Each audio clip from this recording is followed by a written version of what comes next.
going to be too slow. I think the only scary thing is whether or not they're going to, see the previous games. They saw recall point. That's what I was just going to say. Paquito jungle, it's possible. It is possible, but it's not one of my favorites here because again, Ling ups with the Ling as long. They're not a combo, but if you put the jungle, if you put the Paquito with the. But the big pick here, and also a surprise sub that we got to see yesterday, Uni, and he's already starting things off with the Paquito jungle. What am I looking for here? I'm looking for quick aggression, right? You have the Cho, you have something that wants to play quickly around the map, you have someone that's going to have a huge power spike on this Paquito around level 3, level 4. If they can make some off-lane play and possibly get some decent ganks, maybe onto Kelra, maybe onto Loopy, maybe an invade onto Kyrie, that could be the win condition for SRG here. Absolutely, man. I think that's exactly what they're going to try to play around. Cram already with a Master Assassin on the hill that goes from XP down below to try to deny Kyrie a farm. They will be able to get a camp away from Kai. On the Ling with Uni. Walking up on the Paquito, taking the golem away. They'll still be able to get level 4 though, going up to the Lizard after the purple buff. And killing spree as well on Uni here, right? Yep. So we're looking for big fights. We're looking for a lot of damage. And it's just like, dude, I know we've been asking for this matchup, SRG Onyx, but to see it in the lower bracket as an elimination match instead of like a knockout stage match, it's just kind of sad. Just a tad bit sad. Just a tad bit. Also a tad bit exciting. Of course. We have to say this is also, it's unprecedented, but a lot of damage on a Loopy up on the top side. It's even popped the consecration. You didn't expect that from the Master Assassin, Cram. Big pick up at the start of the game for Glacier now on Cram, but there's no follow-up.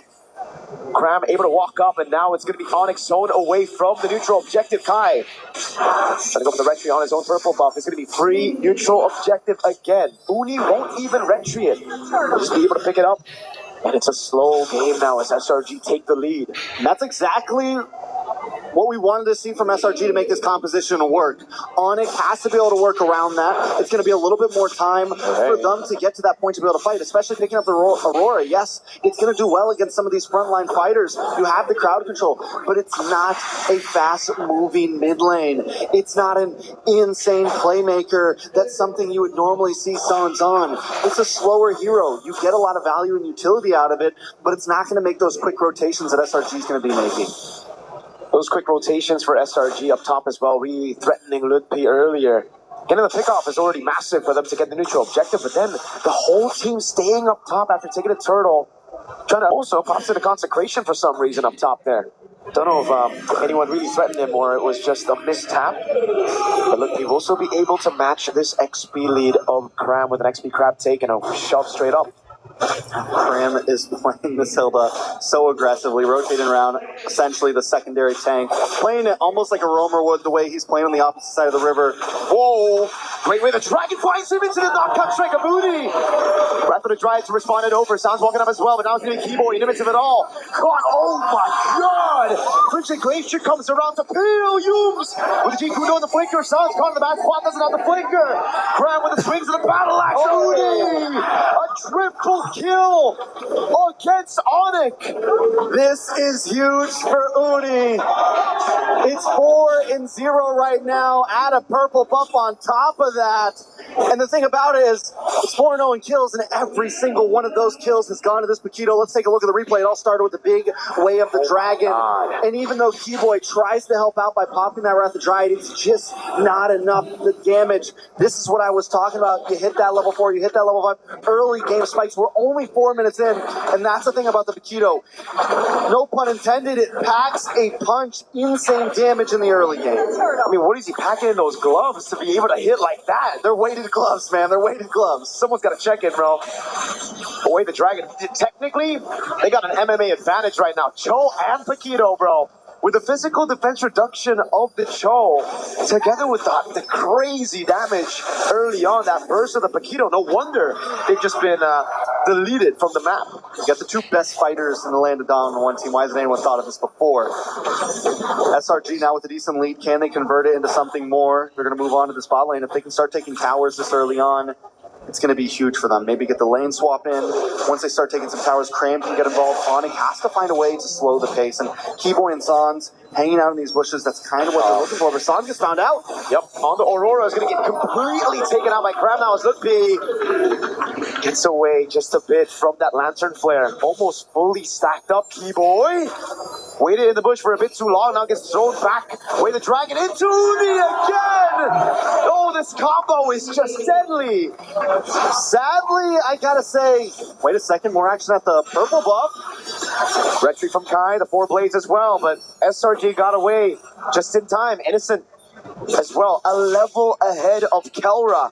Onyx are already forced to play the scaling game. I want to go back to where Sans got picked off just now. And if those two, Keyboy and Sans, would have been in a slightly different bush, more on their side of the river, to where Keyboy was in the mid bush, Sans in the bottom, everything would have been better. But instead, they take the aggressive route and advance to SRG's side of the river. Even though they're behind, even though they're not in a position to be in that type of position on the map, and Onyx has to know what they're dealing with. It's 6-0. They cannot be the aggressive ones, not only in fights, but in positions on the map. Wave the dragon. It's Uni walking up. Oh, he walks away from the Wrath of the Dryad. Leaves him for the rest of the team just in case Onyx try to capitalize on the Wrath of the Dryad. And this is where the question starts to come up. Oh, Kyrie missed the Defiant Blade on the wall. Bit of panic there. Cram got close. But the question again, Trex, to everybody here.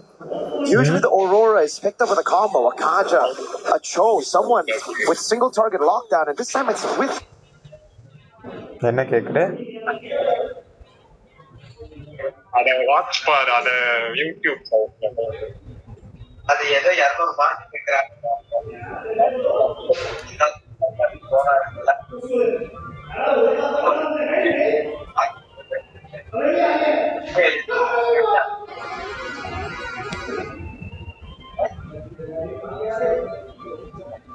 All for at this point. The subbed in jungler. என்ன desktop audio கேட்கலையா ஆமா அதான் சொல் இல்ல நீமா சொல்லல என்ன Discord Absolutely. I have no idea where he's at. stream off need to Are we into third item at this point? Dude. Okay. This guy has to be worried. Uni's doing so good. Kyrie gets the orange with the red tree still. Holy moly, 5-0-4. Alright, so SRG have now converted this huge gold lead. இப்போ ஸ்ட்ரீம்ல sound கேக்குறான்னு பாரு லைவுக்கு வந்துட்டு game sound கேக்குறல நீ பேசுறது மட்டும் கேக்கு அது கேட்காம game sound கேக்கல They have his keyboard. பேசுறது மட்டும் இப்ப கேக்குதா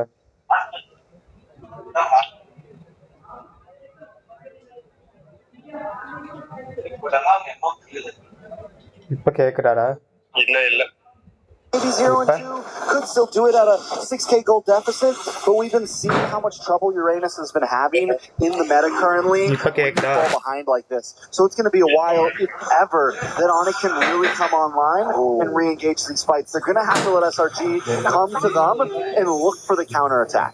Yep, Kai can only just red the purple buff. That means it's going to be free neutral objective unless Onyx get a pick up, but it's going to be SRG with a move. South of the flicker out already. Use Kuno with the flicker in the way. The dragon straight up in the Stormy Sky Piercer.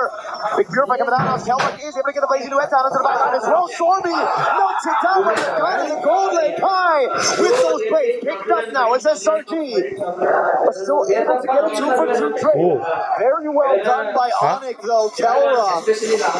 We failed. That's what Ray. If I come, I know I will be good. He's been having the gold lane experience. No, I am tired. I slept like 4 o'clock yesterday. I woke up 10 today.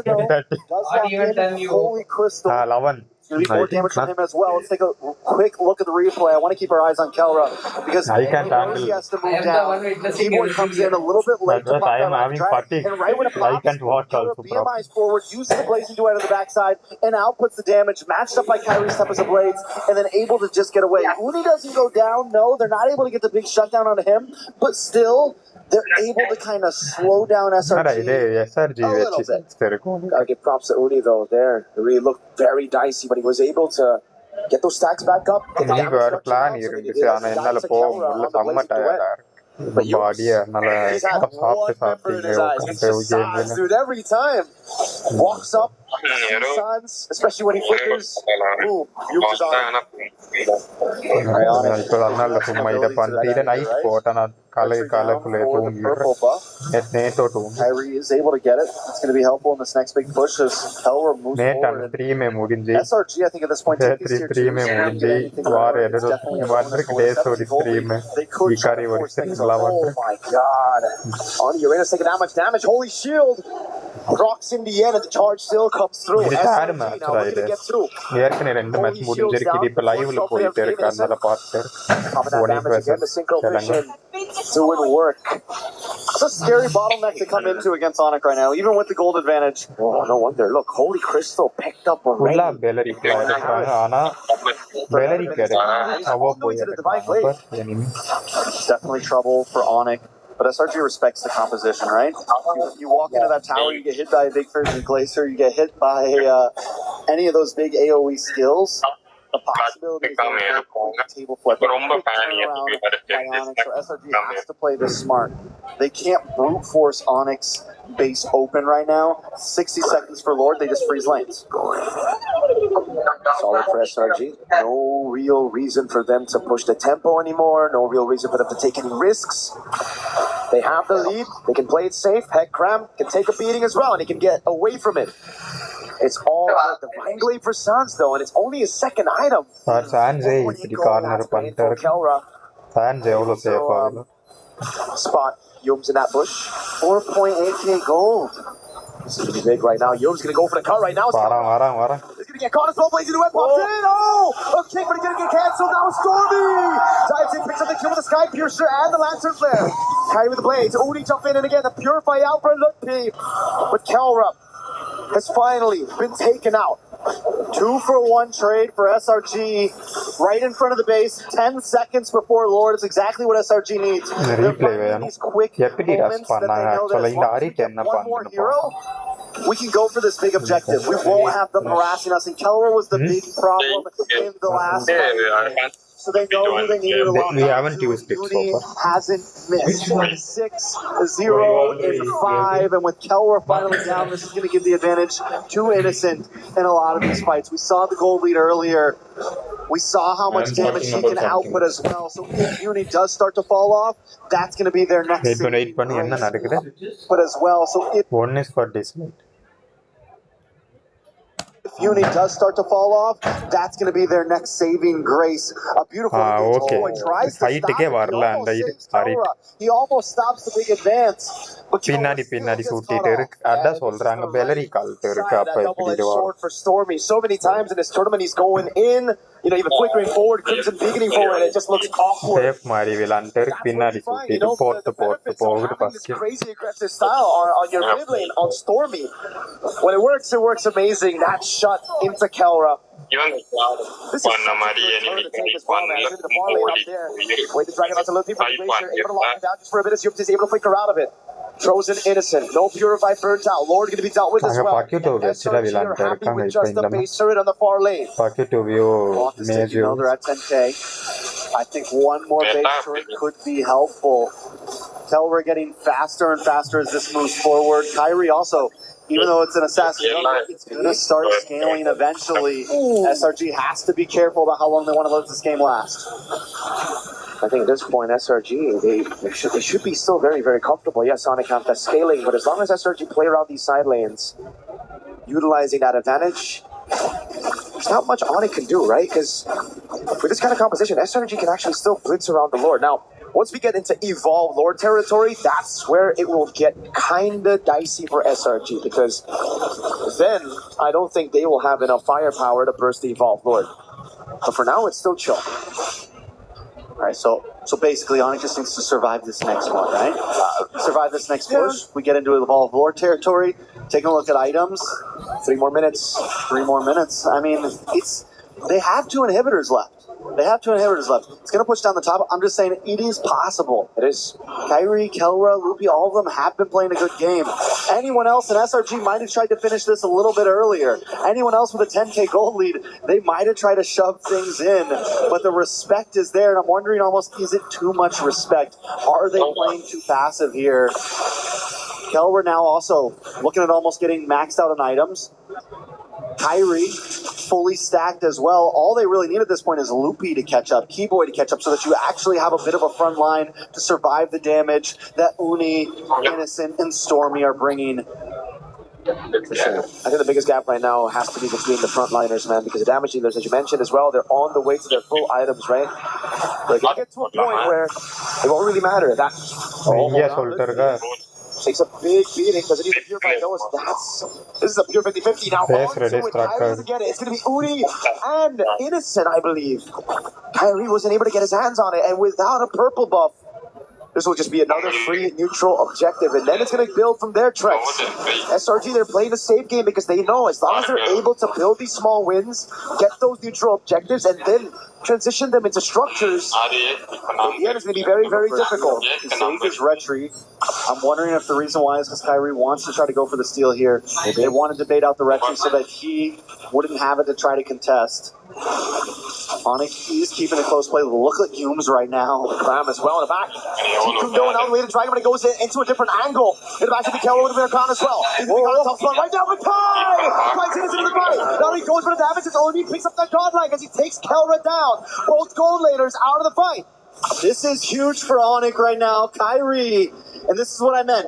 They hold on to it. Yes, we don't get the purple, but as long as we can dry, as long as we can hold things out a little bit, they do have a chance. The problem is that long lane. SRG's okay with playing it slow. SRG's okay with chilling it out. The engage comes in. Kelra gets a good chunk of damage, and Keyboy plus Kyrie on the bot side freeze Innocent, stop him, and Kyrie's able to get the kill. And in that moment, SRG knows they have to back off. They don't want to play the long fight. You gotta give props to Onyx, man. They layered their skills very well. The Wrath of the Dryad baited out the Purify. Then we saw the Frigid Glacier. Not the stun, but just the damage. Right as Kyrie jumped off the Finch Poise with his own Defiant Blade to burst Innocent down. So now Innocent, he's also fallen. Both gold laners aren't deathless. The only man who's deathless right now is Uni. Bro, 7-0-5 on a Paquito. Who would have thought? Who would have thunk? Another pick that's, another crazy layer to the meta right now. Something that at first you see it, you doubt it, and SRG is making it work very well right now. But they are having some trouble closing this out. They're finding great position. Humes always in a side bush. Cram always looking for an angle as well. Onyx has to watch out for it. SRG are going to go for the commitment here. They see the Ling. It's insta-commit. No way for Onyx to respond to this. They still want to try, though.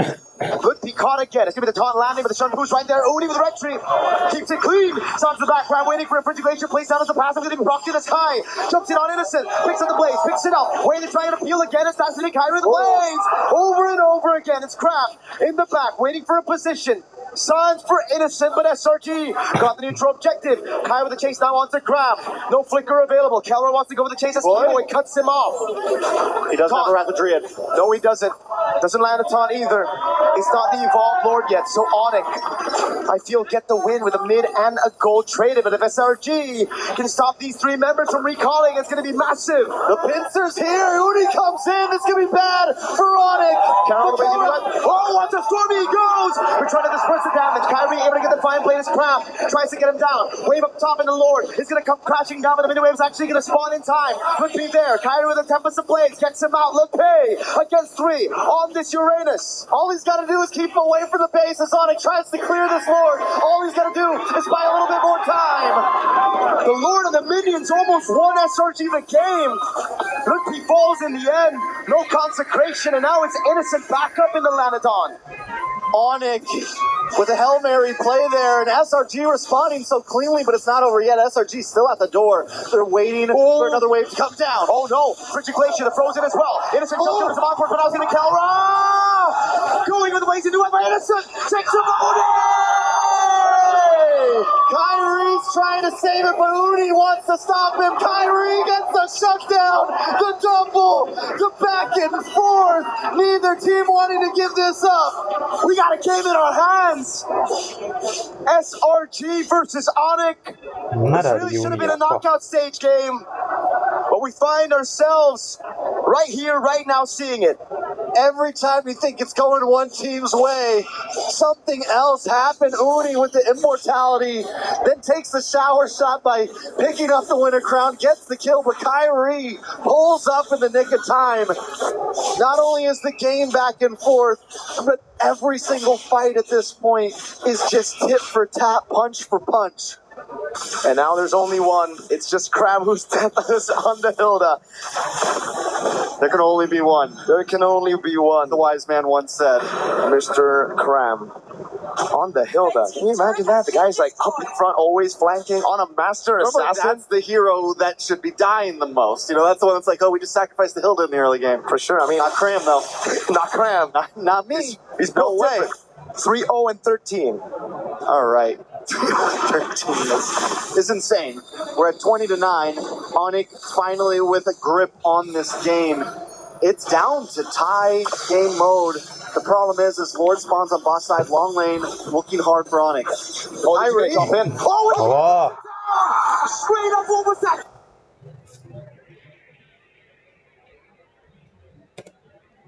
What happened, right? Damage Kaya! Elra! Together with the combo. Now it's up to Stormy and Uni. Cram and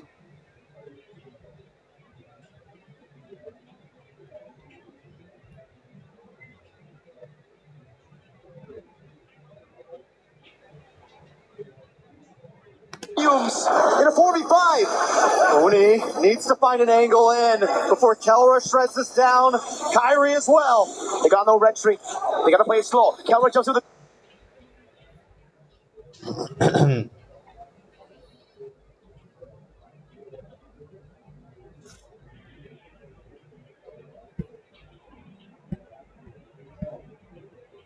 slow. Kelra jumps to the BMI over on Cram. Now it's Luke P zoning in the back line as Cram tries to run away. BMI back again from Kelra as Luke P tries to stop Uni from getting into this Lord pit. To the backside, a big kick from Yumes. Over on side, that was the follow-up. Yumes goes down. Mistake. Onyx playing this game. Wave up top is good for SRG, but Onyx want to go for the Lord. Wave. Someone's got to go back and someone's got to stay. Oh my God. Because if they lose this Lord, they may not survive the day. Kelra over the blazing duet. Stormy gets out the Crimson Beacon. That's hitting him. Jumping back again with a big jump from Kelra. Very good, man. What a counter play. Wow. Kai gets a shutdown. Crab's first death in game one. And the crowd is electric right now. And we are losing our minds through this game. We're 22 and a half minutes in. Stormy and Innocent defending the base. A Lord will be coming soon, but Onyx is already at the inhibitors. Look at the death timer. 16 seconds on Yumes.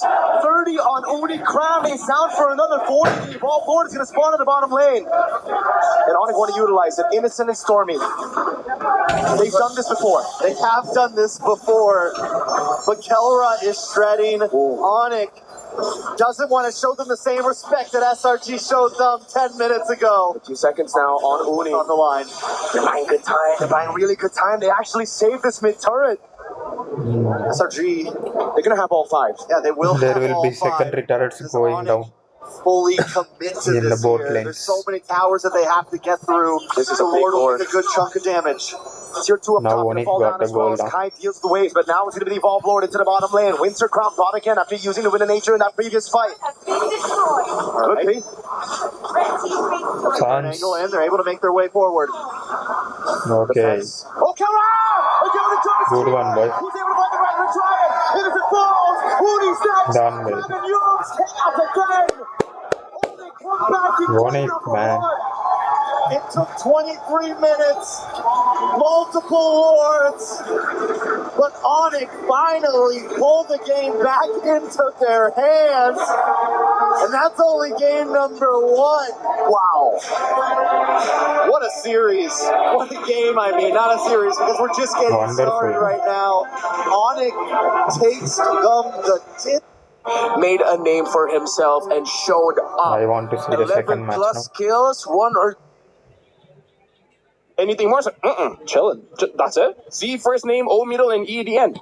nope. What we are going to get. Oh, Flying Cloud. All right, Let's expect see. this to be a I want to bloodbath. see It's this. just going to be a lot of fights over and over again. Yeah, and the punishes in the lane might not be as hard as we were hoping to be in the previous matchup, but at least what we have learned from the drafting side, especially if SRG is going to end up back on that red side, is probably to set up that same scenario, right? Yeah. At the end of the day, Sans didn't have the hottest of games, but at the same time, you could tell that Innocent just wasn't 100% accustomed, because how often do you see just a randomer just show up, you know, coming into the mid, dropping down the stun, and more importantly, it's a delayed stun. Yeah, it's unfortunate that you can really see the exact moment that it went wrong for Selangor Red Giants. Yes, it wasn't just the little decisions they made leading to the fateful moment wherein it was Innocent holding the Lord and SRG trying to bait a reaction out of Onyx, but it was answered by Onyx and Kyrie on the link perfectly, jumping on the Harith, taking the Harith out, and Onyx playing the long fight to eventually win out game number 1.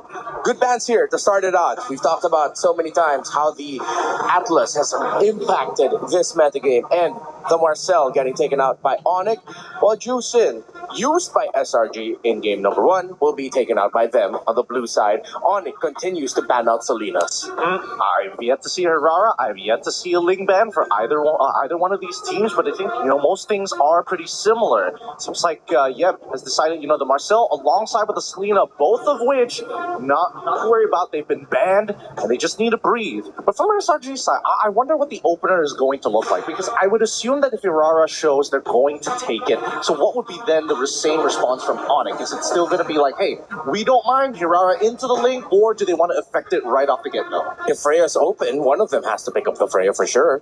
Honestly, I might be a little bit more in the boat that if ever it's available for SRG and you... Actually, I feel like I don't even need to worry about the full Vs because you can slot that into the gold. Just pick up the Freya as the first pick. Yeah, they also have to worry about that Fanny too. So luckily, the Fanny's gone. It's all up for play. Beleric Valentina is still in play, not to mention the Ling as well as the Herrera at this stage of the game. And I think that Onyx needs to make that final choice. It's either they open up the entire thing or they just answer to the Freya, which again has been very terrifying, especially when let through. Let's save both assassins, top ones, and the meta will be left open by Coach CW and Coach Yeb. Ling and Herrera, will it be one of those, or will they ban out the Freya and just keep it honest with the Ling Herrera trade? Inside. Last ban. Oh, no, Inside he's for not Onyx, here. taking their sweet Don't know, he time. might be somewhere. They ban out the Freya, Ling Herrera is Check the active Karthik's trade. room. Knowing SRG, based on the information that we got, You want yesterday, Umbrella? they like to go for the Herrera here most of the time. And considering that they were playing an early game composition in game number 1, I don't mind them if they do it all over again. Yeah. It would work out very well for them. I think if they want to run back wherein Innocent isn't going to be packing someone with basic attacks and they want... Well, I mean, Harith isn't as the non-traditional marksman, if we're looking at like basic attack marksman, then just pick up the Ling. But they did get their win in the previous series against GK with Uni on the Herrera, and it was a very good Herrera performance. They go for the Herrera. I wouldn't be surprised if once again we'll see Cho getting fought for in the first phase of this drafting. Yeah, I wouldn't be too surprised too. But at this stage now, at least we know exactly where the jungler is going to be. In game number 1, the big question was where exactly with 2 flex picks, one on either side. We weren't 100% where it was going. And SRG was utilizing those flex picks as a mean to start affecting some of the other laners, right? And they're even using the the draft bans to also indicate, yeah, we're going to be attacking you on this side. But the response straight away, surprisingly enough, they go for Nolan. Yeah, so that was a hero that we mentioned earlier, but that's if ever the Ling and the Herrera are taken away. So this was like, it's Onyx trying out, all right, instead of focusing too much on the Ling Herrera trade, why don't we bring up the third option that people and other junglers in MSC have been bringing up in interviews, in quotes? They are honest and pick up the Nolan. And I think there's a couple of interactions that will be shown here today. Number 1, at least comparative to Ling. Ling is able to get across the map really, really fast, make that huge impact, and has iframes. Nolan may not have iframes, but he has a much better early game. He's got a lot more damage to work with, just as much mobility as Herrera, arguably with purple buff more. Most importantly, I think it's going to be a difficult 1v1 because Herrera's going to try and lock you down. He's able to dash back out. But now we look at Fanny, SRG, Fanny. pick up the Barretts. Obviously going to be going to the EXP lane for this one, so that's an honest pickup. Wouldn't be surprised if Onyx just balance it out and pick up the Uranus themselves. There we go. And then for the gold lane, that's what they're going to be fighting for. Now, you already have strong burst. I think some great sources of basic attacks from Onyx would be good. If SRG don't ban out the carry, would it be the worst pickup in the world for Kelra? But if they really want to play through the AoE and knowing that technically this is going to be somewhat of a front to back, knowing that you have a Barris that you're up against, maybe his good old favorite in the Beatrix might make a show up. I don't know why I said it like that. I think that it's not a bad idea, especially if that Beleric is going to be able to, pick up a flicker for himself instead of a revitalize. That does give him a lot less pressure in the early stages of the game to kind of walk up and do whatever he wants, especially when you're up against someone like Eudora who just naturally poke out these tanks in the earlier stages of the game. But coming into the second half, right, the Choban, as expected, we were at least expecting one of these teams to affect it. And now, SRG side, they got to make the same answers. Are they going to start leaning into, hey, we don't want you to play double fighters, or we're going to target Sands again? Sans pickups, with the juicing gone. You can't Valentina, and yeah, the Valentina might not be the best bet here. They don't have any good ultimates to kind of work with. Will they just end up getting Sans on something like a Lilia? Ooh, that doesn't sound like a bad idea, but we're already seeing that Rafa is going to get banned out early on here. One of the key conditions is the fact that Flying Clouds is the current map play. So you can revive somebody, put them on a Flying Cloud, and they lose 0 EXP in the mid lane. Oh, this is a great ban here. Keyboy did show up with the Batang. We've seen it also in the hands of Finn in Team Vitality. Can't remember if you've picked it up, but it is a great pickup with all of the dashes that you have here. Momentum stopper with Onyx looking to play a much smoother team fight. And it is just very annoying to deal with, especially if you're up against a Barrett. That extra wall brought up by the Badang could be another extra obstacle wherein the missiles of the Barretts could knock in their opponents, and then that's just an extra way for you to get easier stuns. I mean, let's not forget about the anti-CC and that ult, right? That's just a great way to just kind of disengage when Beleric tries to make a Wrath of the Dryad play on you anyways. I do want to see what this last ban is inside of SRG. Low is going to be the option. So Lilia, technically, low health full. The Eudora does a pretty good job against it. Going for an artillery mage may not necessarily be that great, but Harith is going to be the red 4 pick for Onyx side. And I like the fact that they're denying it. I think they're going to end up picking up a Vixana. Remember, we saw the Vixana as an answer to a lineup that has a Barrett. Going up against a Eudora, they have the range, the strong disengage, crowd control. It would set up theoretically for the Nolan and the Harith. Might be a mid lane Vixana. It's not a bad idea. I think the real question right now is who is going to be the concussive blast user for SRG, because that mid wave, if assuming Vixana is going to be that very last pick, that's going to be like an impossible to contest for. It's just instant clear and you're just dancing around it for 2 or 3 seconds. Yeah, got the touch, and Hylos both want to back up the Revitalize, seeing that they're up against the Beleric. Ooh, actually the Hylos doesn't sound that bad. Now that Harith is already available, that glorious pathway just to slow him down from actually retreating. Yeah. It's not a bad idea. But the Beleric and the Barretts and the Hylos. Oh, Kufra. Ooh. Another unique pick. Yeah. But Vixana will mess that up if ever it is one. Let's see if they actually go for it, right? Because doesn't mean it's the end of the world. There's not a lot of people who could disrupt people like Eve, for an example.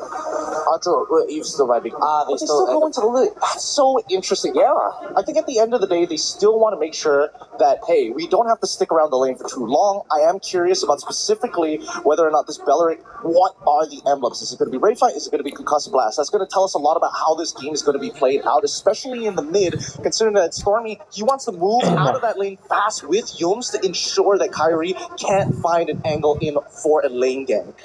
SRG needed range, and they got it from surprise initiation through their Kufra, but they are very close to mid-range. While for Selangor Red Giants, yeah, close to mid-range too. Honestly, good sources of damage for both, and this should be exciting. Will SRG force game number 3, or will Onyx sweep them here to advance to the knockouts? Mirko and Trex, let's go!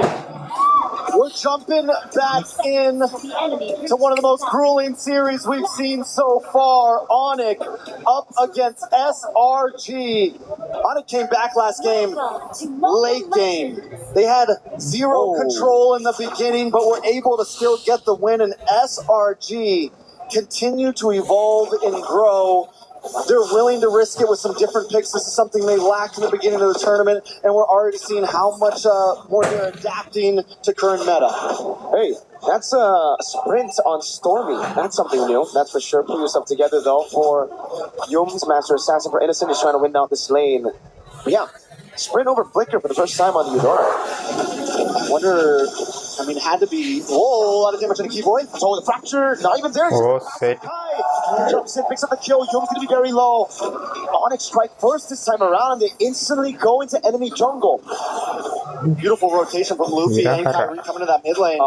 Yum's gonna try to stop it, but Omega taking out here. Yeah, Kyrie is able to take it. Now he jumps on Yums. There's a few more hits to take another. He's on the board. Now it's 2. This is one of the good things about the Nolan up against this Aurora. He's going to be able to dash away. He's got the escapability. He's not, even if he commits to a big amount of damage, he instantly dashes back, and it's going to make it a little bit harder for Uni to catch him in some of those dicey moments. Yums maybe going a little too deep. Maybe should have just let them have that one, because now that Kyrie's got 2 kills already on a Nolan, it is a picture-perfect start for Onyx.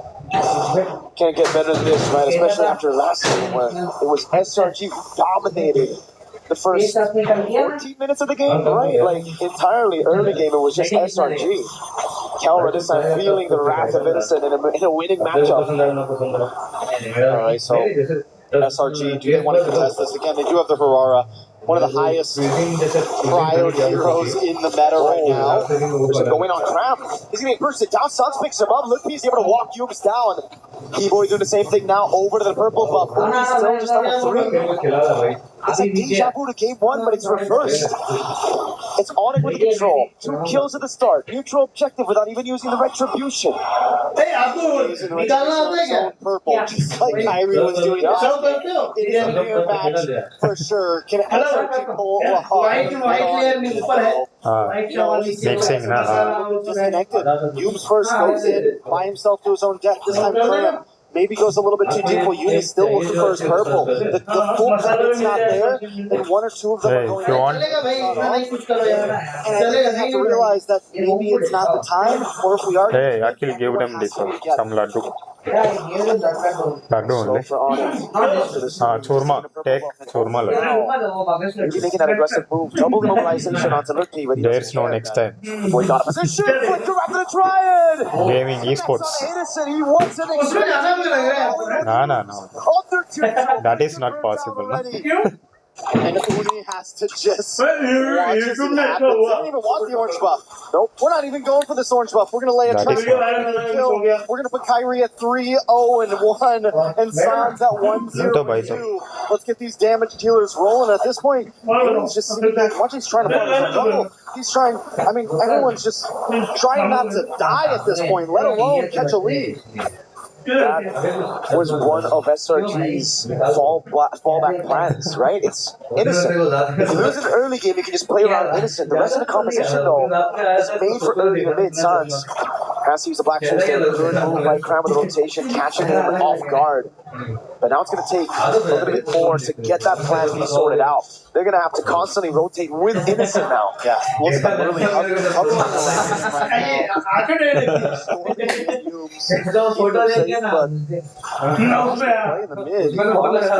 SRG back. I don't know if this is a turtle they want to fight for. 2-level advantage on the retribution for Kyrie. Golem gets set. Uni is still able to secure it. Now looking for level 7. Very close to level 9. I don't know if Cram should be down here at this point. Is this really a fight that they want to take? Innocent, slightly behind, nothing too crazy. Does hit level 7. A lot of damage. Remember the Lilia, man. Baraz is just going to get shredded down. Has to flicker out. He has the consecration still. Free retry now. Yums is able to find the damage on Keyboy, but he doesn't care as Kelra pops into Samant Force. Ludpi with the consecration. That is nothing to Ludpi. And this is what I mean, right? They expend so much time on that turtle. They maybe could have got a push on top tier 3. They maybe could have, someone else would have gone up there. They could have rotated elsewhere and at least made play up on the map. But instead, they spend so much energy on a turtle they never had a chance to get. So now it's the build back up for SRG. The other side of the map, trying to get him far. That's all they can do right now. And Uni, like you said, they went in for the skirmish earlier. Who's out there? No one's going to be able to rotate around the map much faster. So what that means is he's going to take your green cans away. That's why we see such a big lead. Whole levels for Kyrie on Nolan. And again, he goes bot. When the play is up, he knows where Uni is. He's constantly stealing these cans away. And it's going to get really tough for SRG because they have to play two. Uni and Innocent. It's a lot of mouths to feed. Everything is being taken from you. Onyx already at 4,000 gold. A lot of damage on the loot. Tower. Again with the black shooters, just reacting to counter sprays. A taunt lands on you. And that's the damage of the glooms. Kelra picking up a turret for free. It's zone SRG away from that tier. Oh god, it's kind of these bushes. Again, no chance, no space for Innocent to farm. I mean, look at the bush. It's been the same for Uni too. He's barely able to move around. Early on, getting pushed in on multiple jungle points. Arey bro, my account also. For the next target to come along. Share the responsibility.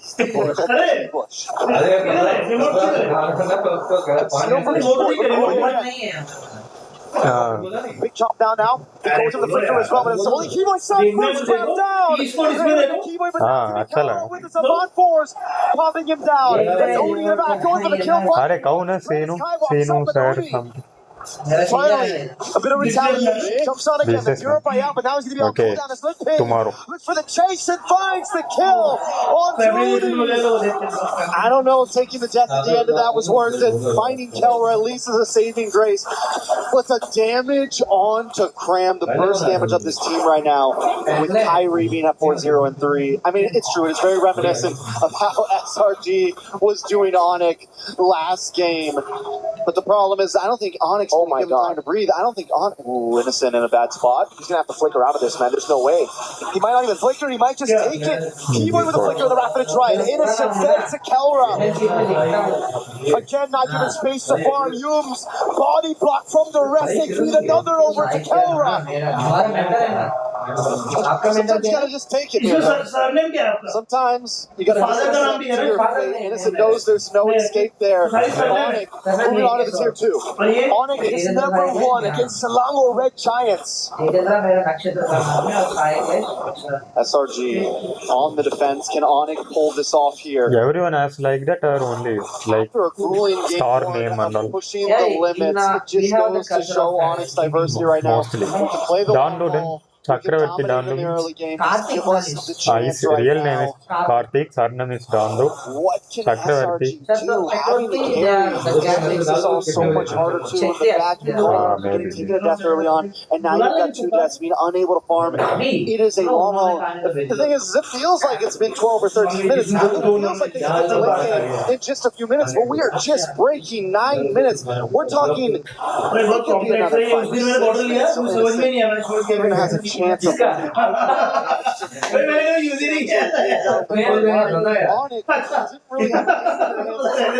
Actually correct. I talked for the first time. Then I learned. Okay. And SRG2, what Onyx did to them in game number 1, those are the questions that we need to ask right now.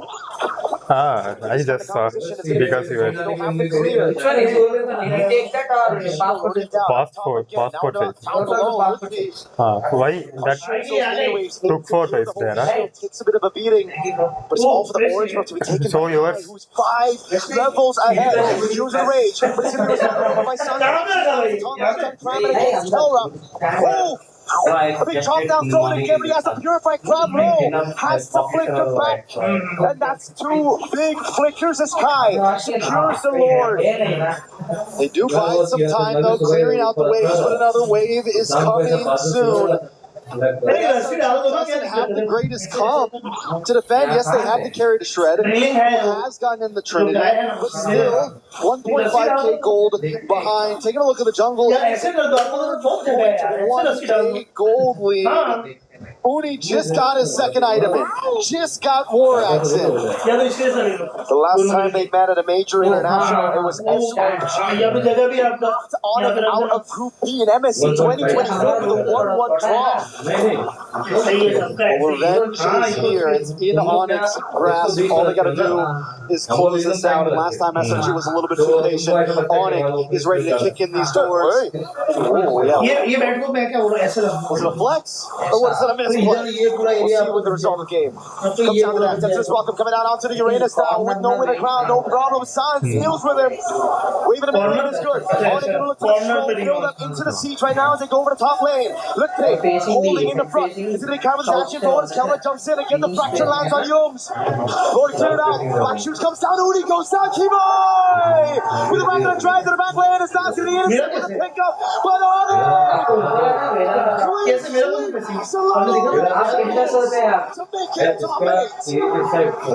They don't just win it, they earn it. After game 1, pushing themselves to the limits. And then to prove they can finish things in style, they win game number 2 in a very quick fashion. You can see the smiles on their faces. Kelra, Keyboy, happy about it because both of those teams were tested in this group stage. Almost every team in group stage had some rocky games. Nobody was a guarantee. Everything was earned. And Onyx will move forward. They will.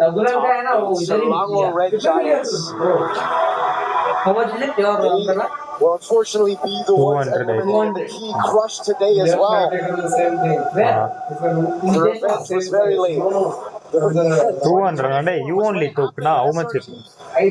Karthik only bought. It took them 2 whole Okay, years 150. to relearn to That's improve. exact I don't know. With this matchup, SRG dropped down early by Pro. Onyx dropped down late by Aurora Gaming. It's the last chance for both these teams. It looked good for SRG at the start of game 1. They couldn't close it out. It looked great for Onyx at the start of game 2. They went for the throw. Yeah, they weren't wasting any time. They knew that they had the advantage. They didn't want to make the same mistakes that SRG made.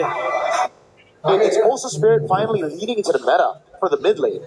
For the most part, I think the first 2 matches of Team Spirit, it just looks so weird for Sunset Lover because he's always been placed on heroes like the Valentina, evading away from the meta Eudora. And now the Valentina's on the other side, which might just go down here. Quick rotation from the Spirit. That's an early first blood. And that's exactly why you want a Eudora with you when you have a Hirara, right? Like, I mean, people have been talking smack on the Eudora because of certain few matches yesterday, Onyx and TL notably. That's why he's throwing it up though. It enables the assassin so well just by bursting them down. Pull yourself together though. That's a bit new, the Master Assassin for Sai, and Hiko's actually taking a Festival of Blood on the Brody instead of trying to bully the laner on the Brody. Alright. Yeah, I mean, fighter emblems are something we're kind of really seeing now in the gold lane, but I guess there's just a bit more sustain to be expected here for Hiko, considerably as someone who could likely be targeted every now and then. There's just so much backline potential, honestly, from Guangzhou. Take a look at their lineup. There's just so many ways for them to go for the backlines. Hey, export oriented. A setup for both oriented. team fight later on, but let's see. It's the first turtle already up, and all 4 members of Guangzhou already positioned themselves up here. Sounds already going to get level 5 here from this lizard. Gets level 5. He's on the neutral objective as well. Decide the rotation first. He was out to the bottom lane, now into the mid lane he goes. He goes to be late to this rotation. Moba falling starving to the back. Recall, single entry, Sour, nowhere to be seen. So waiting for the right moment and Team Spirit will give over this neutral objective. Wow. No one went down there. I mean, Sai was there too, but I guess they weren't really able to deal with Sawo nor Kid Bomba first. A lot of their resources were used at the exact same time, so I guess it pretty much really boiled down to who really got the retry in that scenario. It was clearly Guangzhou Gaming who got the better of them. Why would they So do now that, they bro? don't necessarily have the advantage, but I think it's somehow working out. So far, they did lose one in the process, but that's the thing. They still have direct traits as much as yet. Team Spirit has been the more proactive ones despite everything that's happened so far. And I like their understanding of win conditions here in this game, right? The composition, yes, is very good at team fighting, but Guangzhou Gaming had kind of like hunkered down for the neutral objectives of the composition. Bombas, though. Oh, today it's not Daniel's That's skill birthday. one. Good start from Sunset It's Lover. showing, huh? Even notes of it. Dhoti Daniel Bill is there. Hey, tomorrow is Renu sir. Knows there's a lot more lockdown that Guangzhou Gaming can provide. Hey, Akhil, tomorrow is Renu sir birthday. Understanding the win condition. Taking a chill pill, not going too crazy, building upon their already winning lanes and waiting for their mid-game power spike to hit. Yeah, and they have really great use of their resources as well, despite them occasionally having to use it defensively. And you know how they pretty much understand their timings and win conditions, as you mentioned. They didn't necessarily force a re-engage after that. They knew what had to be done, and they just wanted to protect each other instead of winning the upcoming objective. As they don't let go of this lead, things are looking He is also great from for Vizag only. them. Even if it seems like it's not that much at this point, but you at least see that they understand their timings. So we see the movements right now. There has to be a very careful transition towards this objective because Guangzhou are controlling the mid as much as they can. Yes, how we're going to get chunked as well. Has revitalized.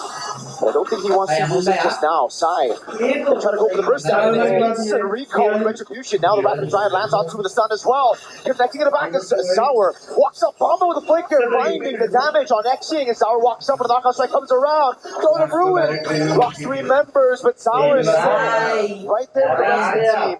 Revitalized, kept Team Spirit safe. So again, it's Guangzhou Gaming with the neutral objective. Spirit with the winning team fight. It seems like the lead just flew for Spirit rather than Guangzhou because of the amount of kills that they got, and now they might be the ones to rotate towards bot lane first. Oh! No, from here they were Oh my birthday. God, This side. Pico lands the shot, and May just got bursted. But that was a Hey bro, cricket is not my cup. Otherwise I will come. Cricket is not my cup of tea. And they've just solidified their lead and advantage here in the bottom lane. I think they're really taking control of the sides.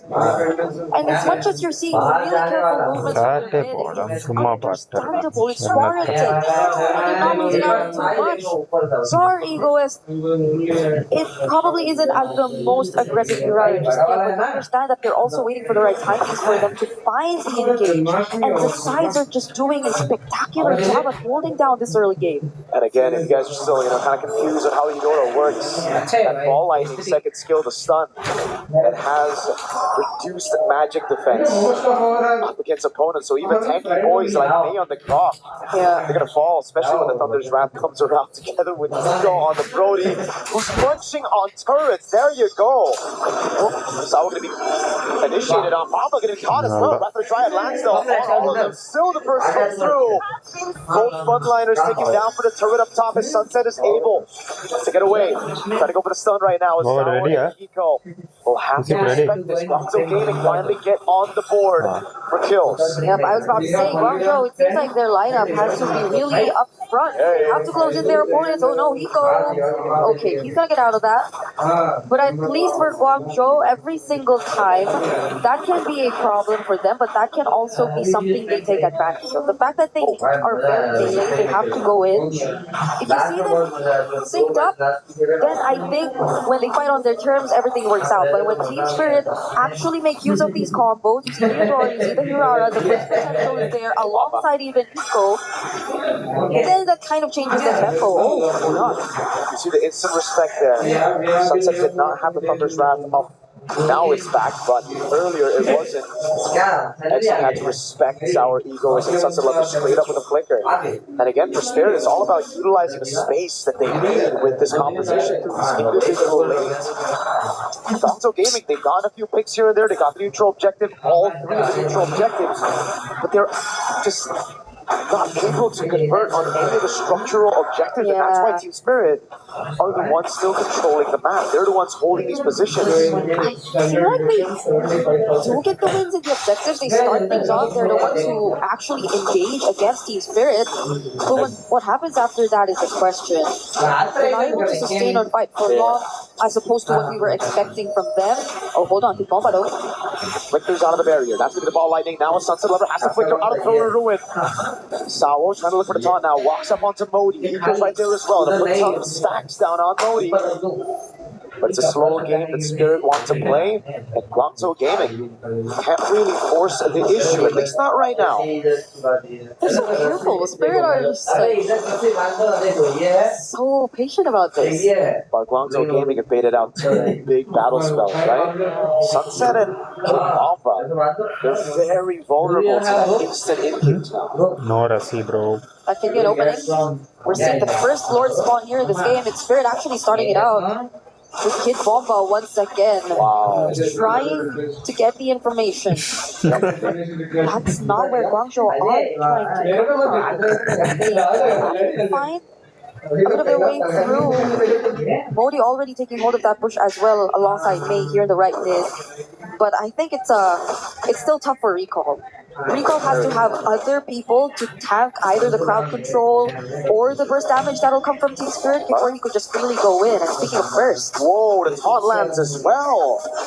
Bomba trying to capitalize on the ball lightning. Magic reduce. Oh, Samo in the push. Tries to left of the Dryad. No Ruin and the flicker now. He's able to walk up, and now he's going to get caught as well. By the stun, by the stack. Side with a pick up off the Sour. Ego is Mahiko. Finds a trade in exchange. It's a 1-for-1 jungle for roll. Guangzhou Gaming walking out with the winning trade. And that's the sacrifice they were looking for. May had to tank the first damage, and that's when Guangzhou, alongside Modi and even X with the IMU Wrath of Dryad, decided to go in. Going for the re-engage against Team Spirit, and we're taking a look at this right now in the replay. That was a great two-man setup provided to us by Modi, but the follow-up from X Ying, I feel, was really what made a big difference. And now Recall's free to take the objective. Uh-oh. Thunder's Wrath comes down. Guangzhou Gaming, they get the neutral objective and they back away instantly.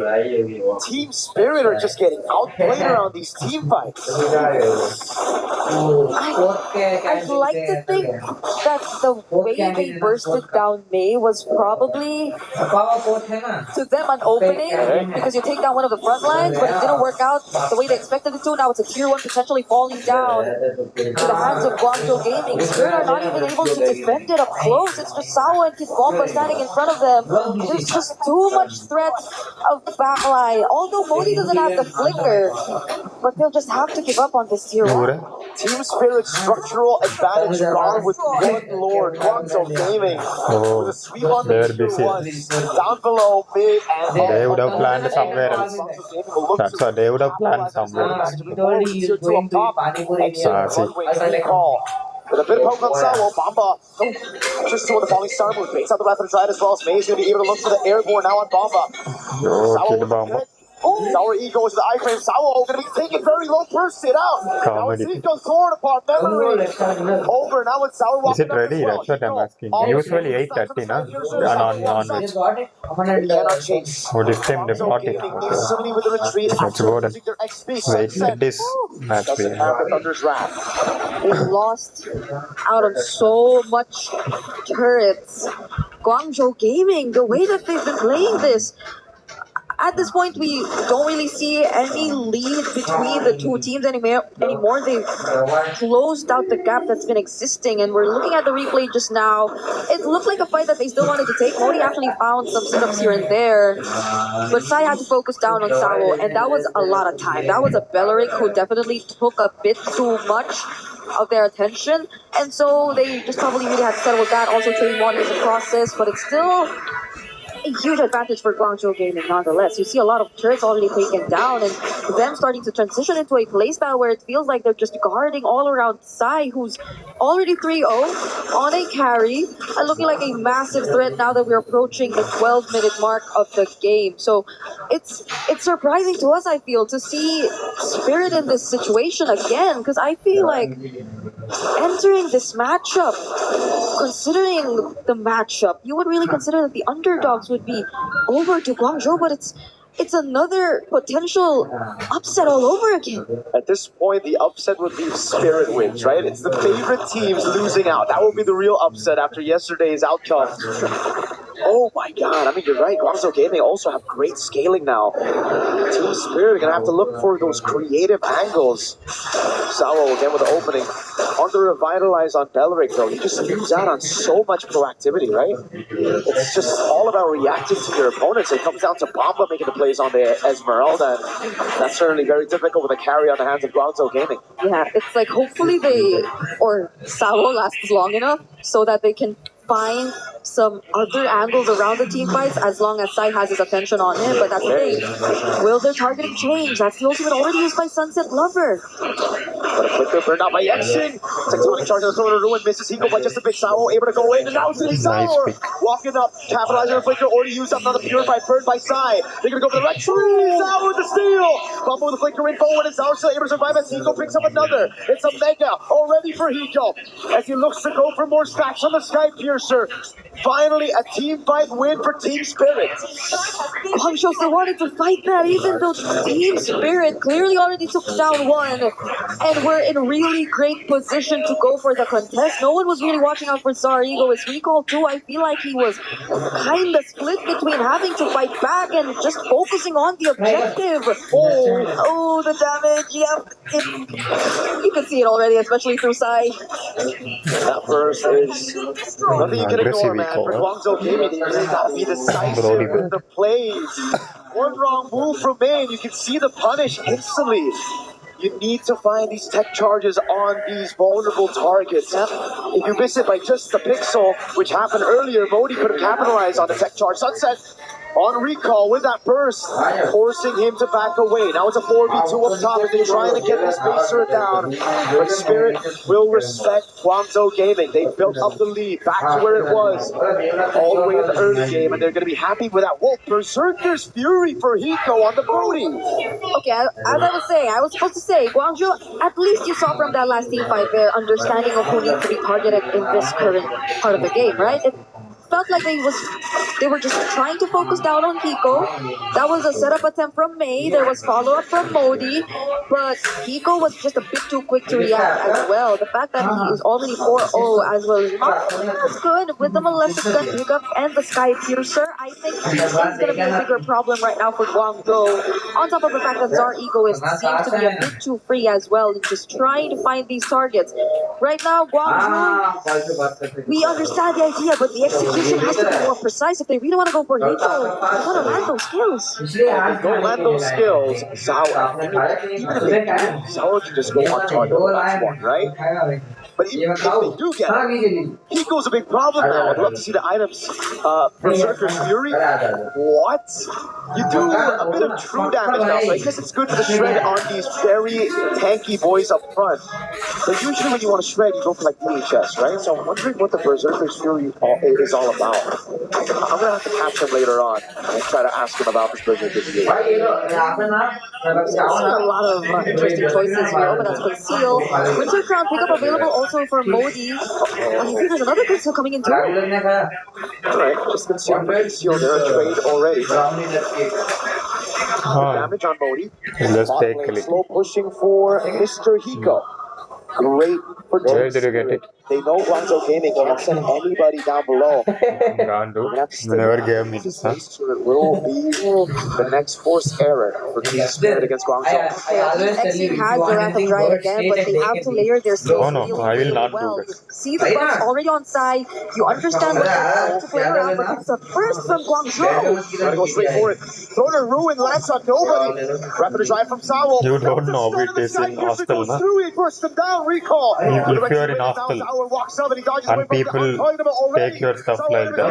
Walking out, Hiko with a jump again. With a double already. No, bro, enough. Too sweet. Goodness. Before he gets shut down, he finds the last hit of fadeaway. Recall all alone against No, two. the brownie will not be displayed. Gets into the bush. Sao with a chase again. He doesn't have a stack. He's going to be able to walk over the killing spree again. It's Sunset with a walk. Sao gets the killing spree. And they get rid of the last member of Guangzhou Gaming. Oh my goodness. good. I think we have to see It's that like team fight one more dark time. chocolate stuff. just to understand the entire sequence and process. We take a look into the replay, and yes, the Throne of Ruin didn't land, but also we saw the exact same scenario all over again. It was just Guangzhou trying to deal with members of of Team Spirit one at a time. It was Sao first, but even Sao, it took a while for him to go down, and all the while they were having or trying to burst down these front lines. Hiko was just there. He was just throwing out all these long-range basic attacks, and no one from Guangzhou was ready to answer back. Just see that damage? No wonder he went Berserker's Fury. It was the True and the Sky Piercer. True damage from Berserker's Fury and the Sky Piercer working in tandem. Executing Sai with a quarter of health with one basic attack. Hey, you might be onto something, this Hiko boy. Yeah, how many stacks could he possibly have, right? If he's 7 kills, or I'm not entirely sure if he got the Sky Piercer even before he got all these kills. Okay, it's 42. It's 42 right now. Not looking so bad, but oh my goodness, this is terrifying. Because at this point, you see the damage of a single basic attack. What happened to his Berserker's Fury? Oh, it's an immortality. I guess he sold it for the immo. Yeah.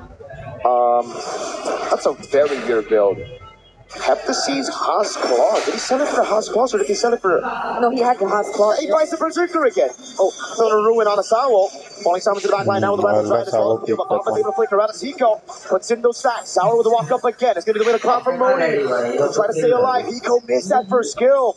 Couldn't get the torn apart memory now again. I want to see the items. Okay. What did he sell for the Berserker's Fury again? Did he sell the Immo or the boots now? No, he has Immo, so it's the boots. Or is it the Haas Claws? Because I think he had the Haas Claws even a couple minutes ago. Wait, oh wait, it's gone again. Coming. Wait, I don't get it. Wait, he sold... I will come in 5 minutes. Boots. And then he bought Berserkers, but it's gone again.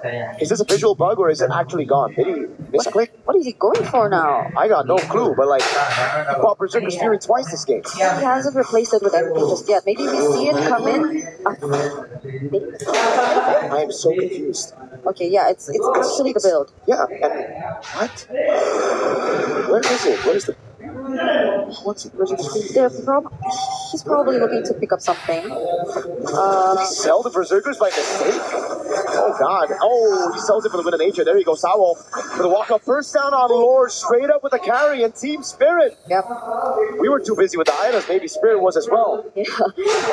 Guangzhou, I think the game plan worked this time. The fact that they went for Sao first, but that was when they were off guard. They were caught off guard. Spirit were not able to respond. They were not ready, and they just barely had their members nearby to actually engage in a full-out punish against Guangzhou. Fighter emblem. The moment that they were actually able to take that pick off, that was such quick movement from Guangzhou. 20 minutes into this game, we still don't know what the next pickup is going to be. The Immortality gets swapped with the Malefic Gun again for Hiko. Okay, I think there's a bug there because he also bought with a nature, but it just shows 5 items. Oh, there you go. Okay. There you go. Okay, so he's had the Berserker's Fury. Yeah, that was just so weird. But okay, Wind of Nature. He sold the boots for the Wind of Nature. Now we know for sure. Okay, I think this is the final answer right now. I doubt there will be any swaps from this point onwards, not unless we see the Wind of Nature actually getting used. Oh, Kid Bomba, that was a really far positioning you see from him. Team Spirit, this is 21 minutes.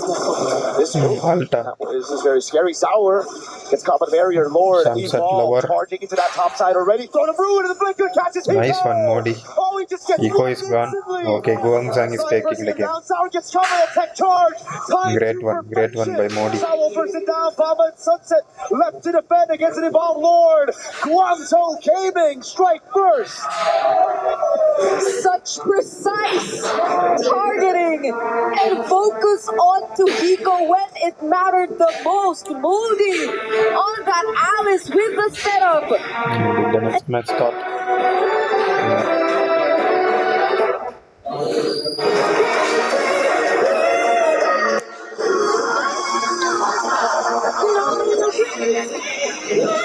Ini mana start ala?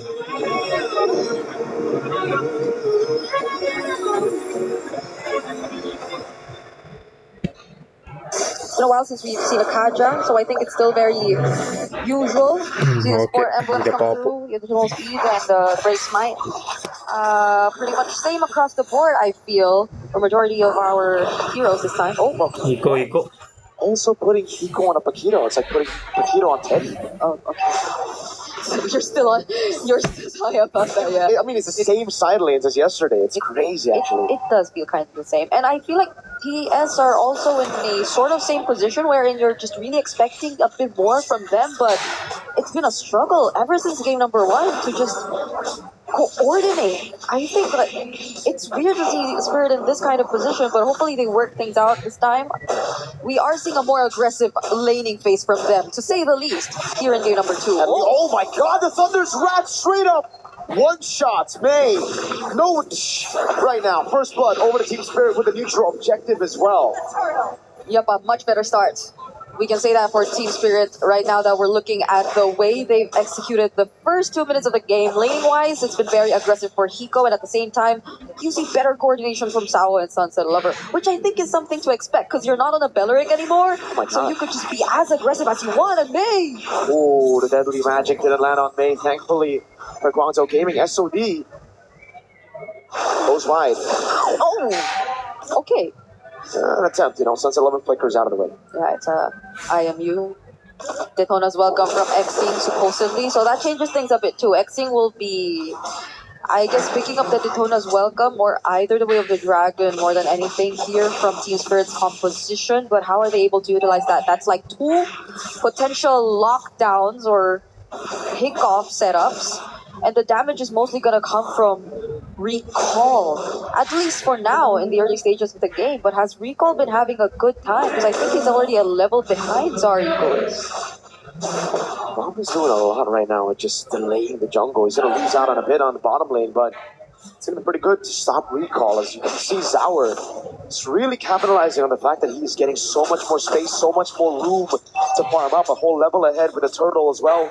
Sao feels a lot more comfortable on a hero that can be proactive instead of a Belleric. Yep, and that's what we've been waiting for. Right now, Spirits seem to be back on track, at least for now, as long as they get to sustain everything that's ongoing. But the Belleric is potentially, if they fail, I think that could be an angle for Guangzhou to just really go for the punish. At least they have AOE setups and not just either the Kaja or the Troll if it ever boils down to a massive team fight. But let's see, Spirit are now positioning themselves across the objective. It's not like Guangzhou are looking to contest, however.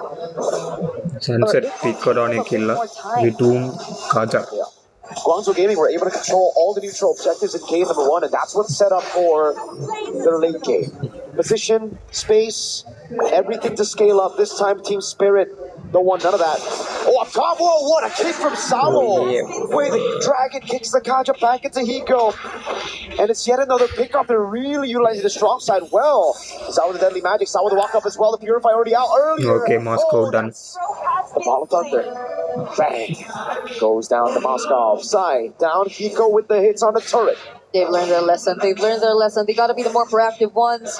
They got to be the ones starting it off. And with this lineup, they're definitely doing it.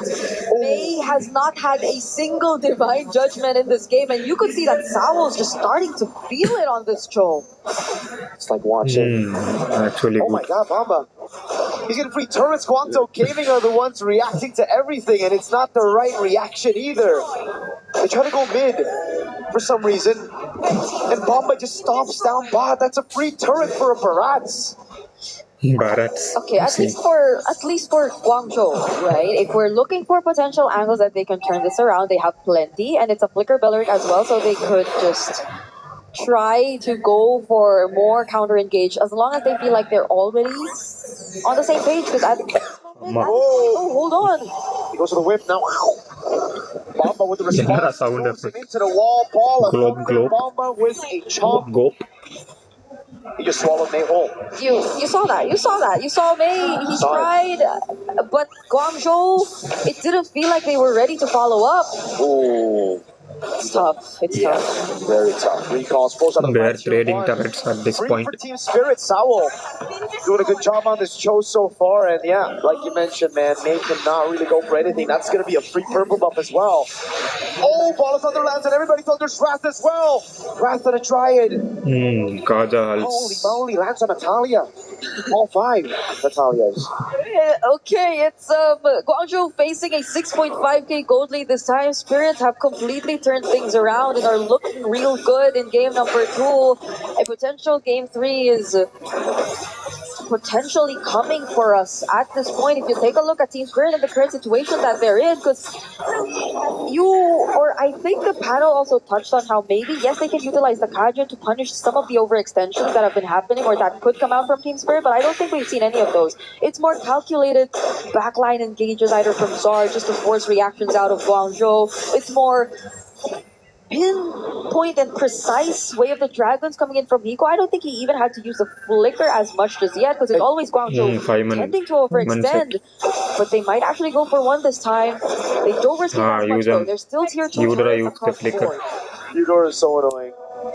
Xing just walks up a bit too aggressively. He didn't even walk up aggressively. It was Team Spirit with a conceal. And he's forced to go back to Fountain. Tier 2 up top taken down already. Team Spirit with a 7,000 gold lead. We've seen comebacks before, but it is going to be very difficult for Guangzhou Gaming as long as Sai doesn't get space to farm. Only hope is Moscow getting fit. Sai is just not given any space, any lanes to farm up. And how far behind could he possibly be? Because he's already 2 levels behind of Hiko. I think there hasn't been much opportunity for him to also take some gold to catch up. And Guangzhou are just really investing in defense right now. They gotta put up their walls. You have to have Modi reliable enough to tank everything. Because looking at Guangzhou's lineup, it seems Belleric like against Barats was bad idea. to do that. So you can do that in rank. If they take Belleric EXP, just go for Barats. Pick off potentials if ever they do find any. And he also picks up the Eudora ultimate instead of any other setup, so it's just probably all on May right now. They need a bit more of the damage to come through because, as you mentioned, Sai is taking a while to scale up and he's probably behind in terms of items right now. Very bad. He only got the gold staff earlier. That's a second advocate. I'm thinking unless Sai gets an SOD, but Mama knows better. Just in the group pushes wherever or whenever there's a Moskov on the other side, but look at that gap between Sai and Hiko. It's oh my god, 7 to 4.8k. It's the same gap for Sour and Recall. Oh yeah. The gold leads are placed where it's best. Even a 2,000 gold lead between the mid laners. Oh god. Xing would just be tickling Bomba whenever he goes for damage. At least they still have holy shields, but I think they're all gonna pop even before the Lord gets to approach the base. They've made enough room for them to utilize the Lord to its fullest potential, and Team Spirit, they're looking to take down a base turret right now. Sawa goes in! Purifies by Valentina. Sawa goes down. With a whip as well, but it's not going to take anybody down except, a chomp purified. Coming. Oh my goodness! What is that damage, my guy? Recall pulled back into the car! Yeah, damage. Sunset Lover again with the lightning. Bodhi's son gets away. Now it's Hiko and the rest of the team. Hardly damage. Give the poker trick. It's not going to be the knockout right there. Hiko to lock Bodhi down. Sour can't get the damage and take game number 2. That's the SOD. 10-minute game for Spirit to equalize. Such great macro and usage of their lineup. Team Spirit have completely bounced back here in game number 2 as they equalize the series. And we of course have to witness a game number 3. It's all elimination. Games late or not. Yeah, but I think right now we know.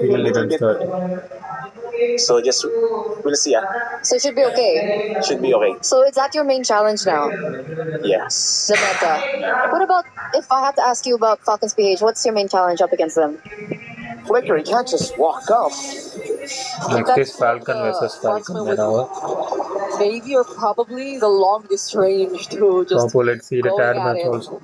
And so we leave them for now as we take a look at how this first hurdle is going to pan out. You see Guangzhou taking a hold of it, Recall starting it off, but there's still Sao, there's still a threat about Marcel, but there is no golden hour just yet. So I feel like Guangzhou are still somewhat trying to take control over this.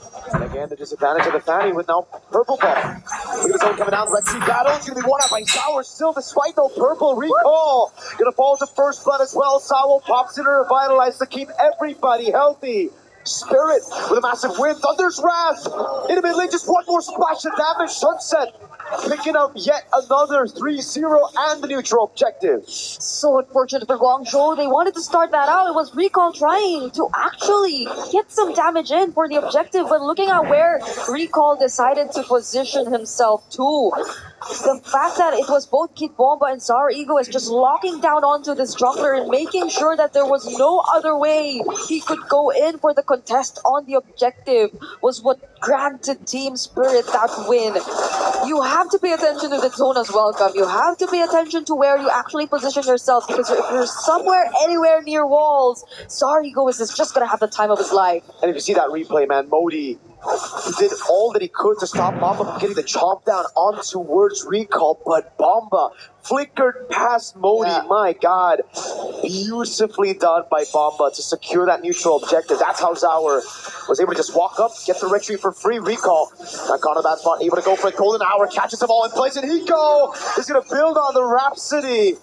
Another pick off up top, and it is against Sai on the Brody. And this is how you like to see the Eudora being played. Now that they're ahead, now that they are actually being the more aggressive combo. And it's also probably because of Sour, just the way Sour moves around the map, which doesn't make things any less or any more difficult for Sunset Lover to just also go in with the flickers, because you are fully aware of where to anticipate Guangzhou Gaming too. So that was a flicker play you got to see from Sunset Lover. That was a burst landed onto the right target. And this is going to be a problem for Guangzhou, because you see a lot of, I think, targets for Sunset Lover in this draft, honestly. You could consider so much people to just use your burst damage onto. Oh, if that cable actually landed. Okay, they're gonna get out of this, but does Kid Bomba has a flicker. Even the chomp to get away. Maybe the circling Eagle Bomba. Oh, that's a very sad. Dino Revitalize. Oh my God, saves him. There's no damage from Guangzhou Gaming. Even after all that, a good stun coming out on Modi as TS are able to clear out the wave in the bottom lane. Sour, no purple buff. Recall on the neutral objective, and this time Kid Bomba does not have that chomp. Oh, revitalized this time from Guangzhou too. Golden R. Great delay. Now the red tree. Sour trying to steal, but Recall stays patient on the red tree. Waits for Sour to show it, and now it's Guangzhou on the board on the neutral objectives. Okay, at least if they weren't able to get anything down that engage in the bottom lane, they were able to convert it into something. The fact that they at least had to send one member of Spirit back and they weren't really prepared to take on that objective was already a win in itself for Guangzhou. Kid Bomba, did you get anything from that? Got to purify out of Xing, but that's about it now as the Torn Apart memory comes around, but the double flicker goes for Sunset and Hiko to get away. The dinosaur won't have a good time there. Gunned down, taken out. Modi doing a good job again, gaining this map control and giving the space for Sai to pick up a turret. I guess that maxed out time on the channeling maybe allowed for a bit more room for Guangzhou to really set up for that fight, which they aren't really taking advantage of this time. Maybe gets bursted down, but they're just really looking to steal away this orange objective. There's a conceal from CS though. Oh, they get the frozen moments on a few members, but no battle spells worn. Guangzhou Gaming just playing it safe. Oh, Zauer with the cutthroat. Nexiang has black shoes, doesn't even need it though. Wait, Sai? Okay.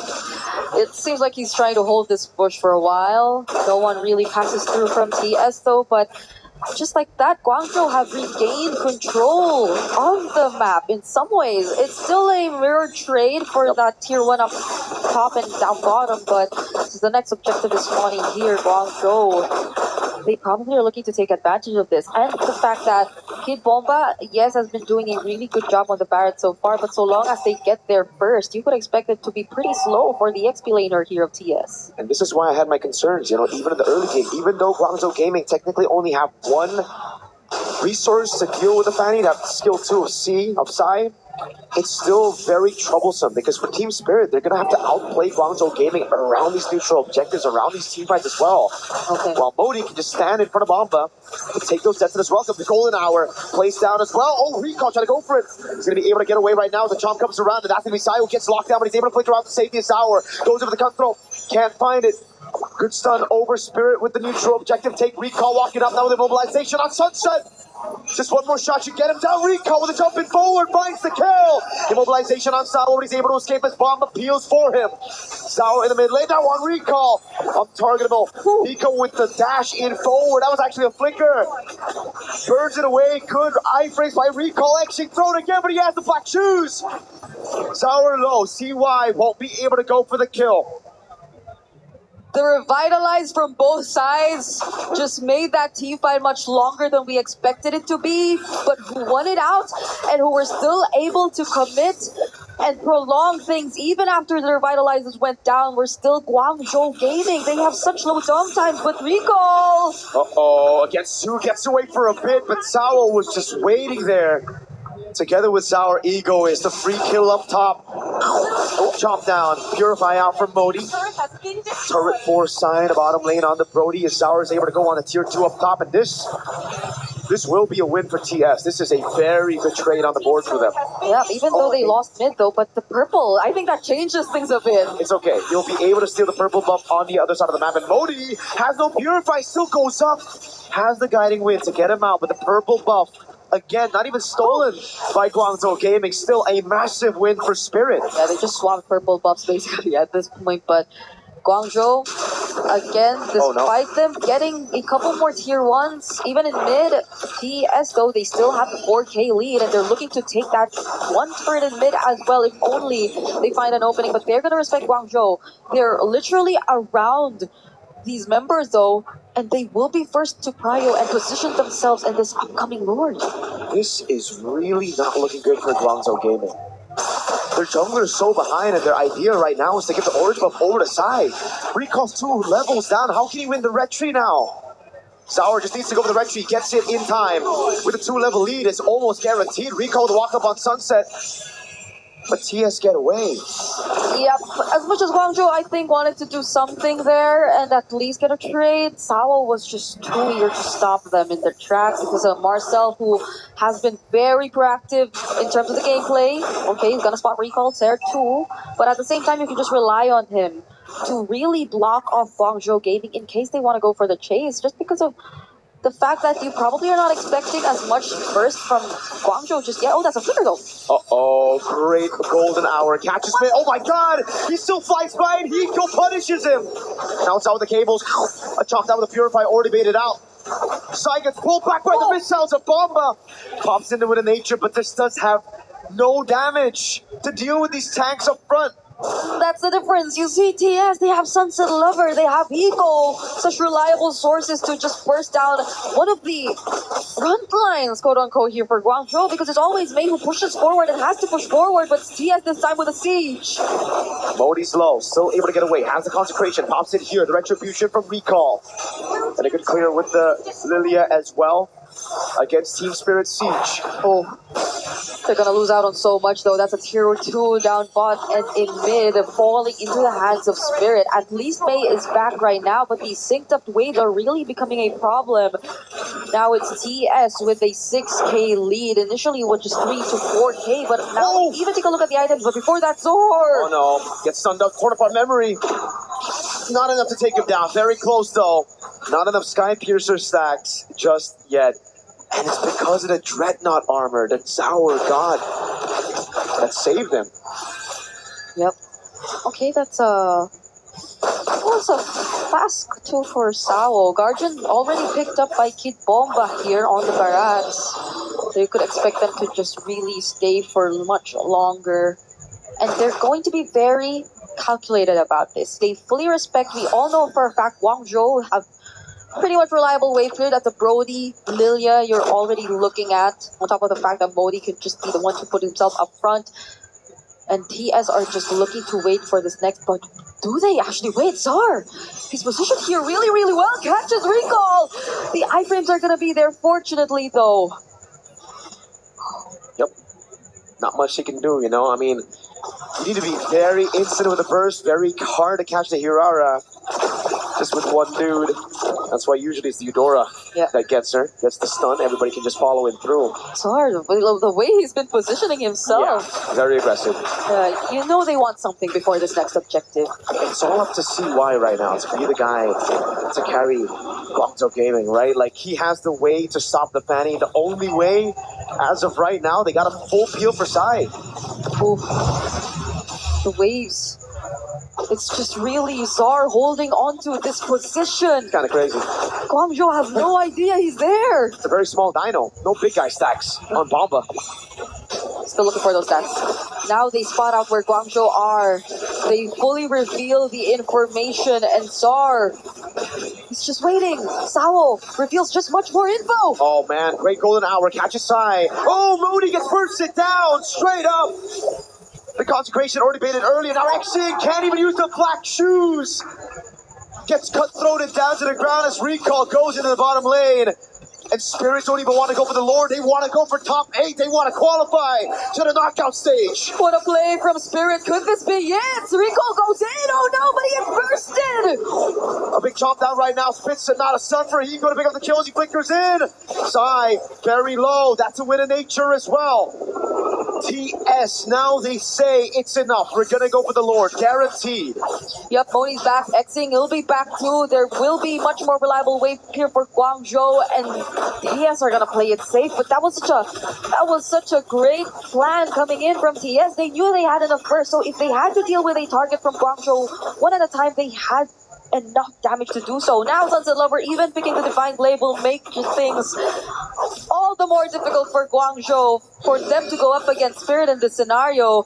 As we take a look at that, yep, it is going to be the Divine Blade, the Lightning Truncheon as well. So you have to be very careful. Even Modi earlier on, you saw how they were able to deal with him, only with the Oracle as his somewhat of a defense item for magic damage. Now there's really starting to play the kind of game we're expecting from Spirit. They have a Lord marching up top, but it's Czar. Again, possibly looking for an entry from the opposite side. So for Guangzhou, it's all about how they react to this. It's not the Evolved Lord just yet. They actually still have a shot at defending this with Lilia. But it gets very difficult knowing there's an 8.7k gold lead and a few stacks already on Hiko Modi. Caught in the Thunder's Wrath. Black shoes used very early on. Lord up top, gonna be able to take the turret down already. Is that going to be Spirit? With a priority on the bot side as well. Both side lane base turrets have fallen. Such a great tool to create space. Golden R laid down perfectly just so Spirit get that base turret. So now they're looking to take out even this last one in mid. The damage from Hiko too is already no joke. Sao catches one. Bomba's just trying to zone right there, and he does well.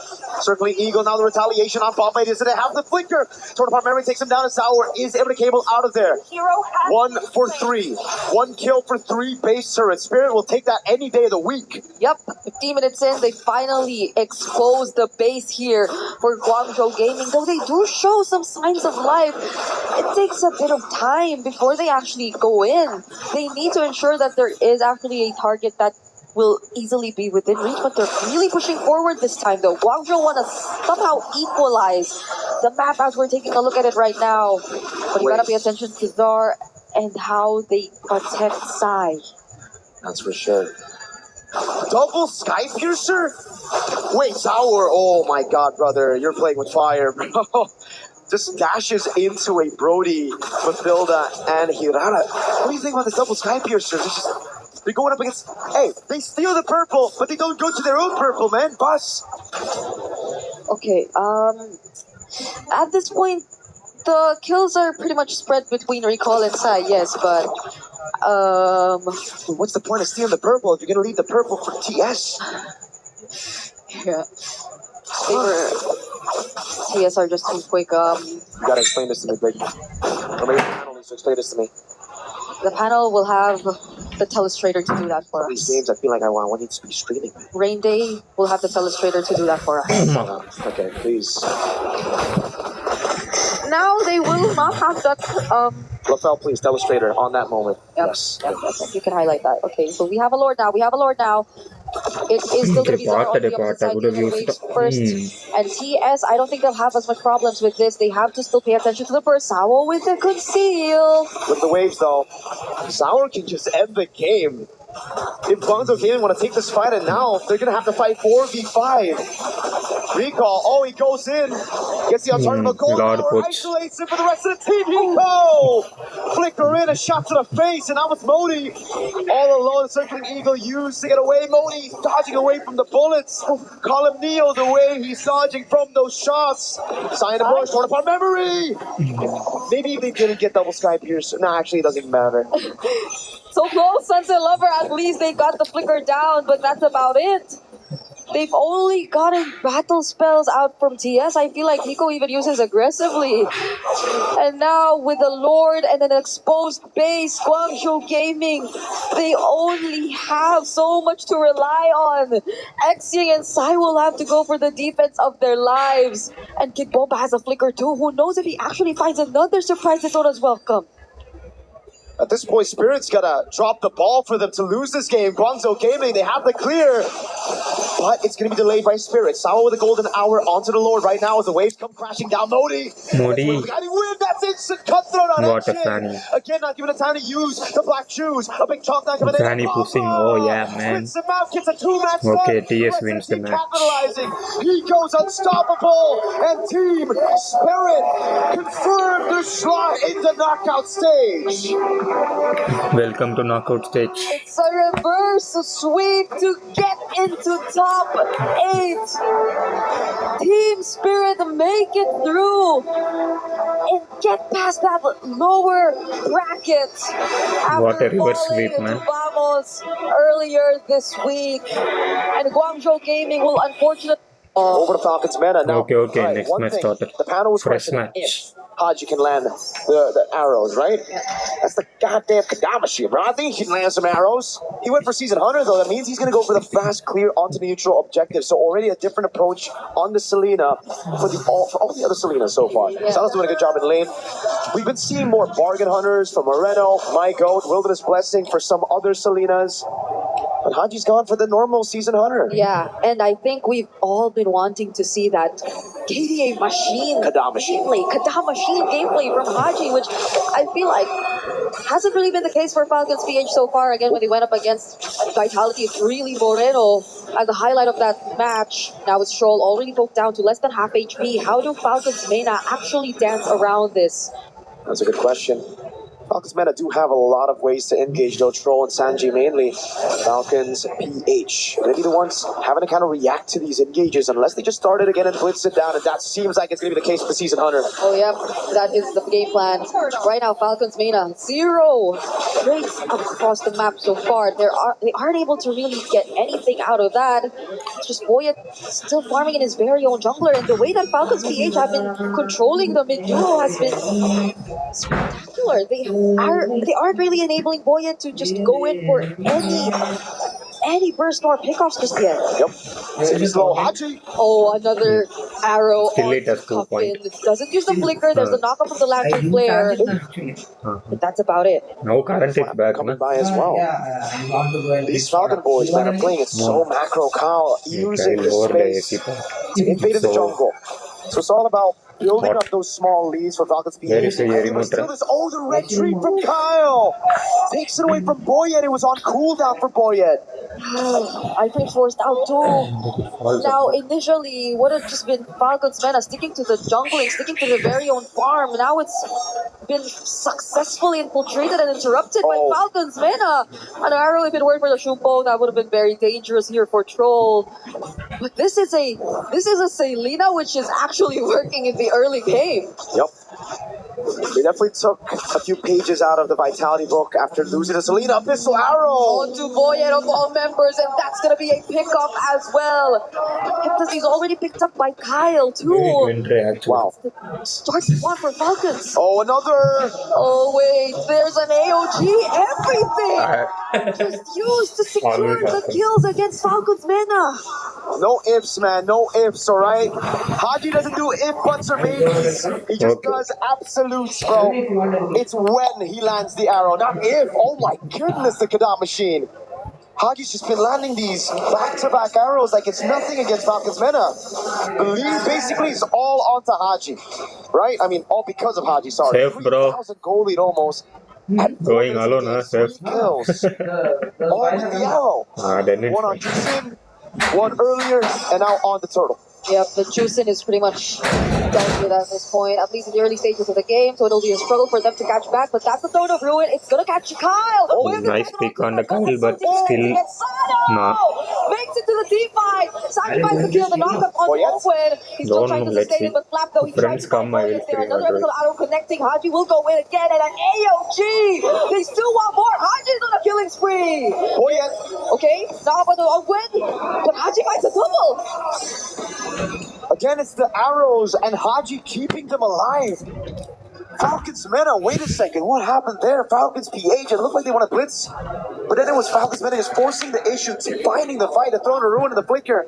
Caught Kyle off guard, a good Jeet Kune Do to follow it up as well, so there's still going to be ways for Falcons Meta to pull off a victory here, and it's through forcing these team fights, and Falcons PH gotta be ready for it. They can't be caught off guard like that.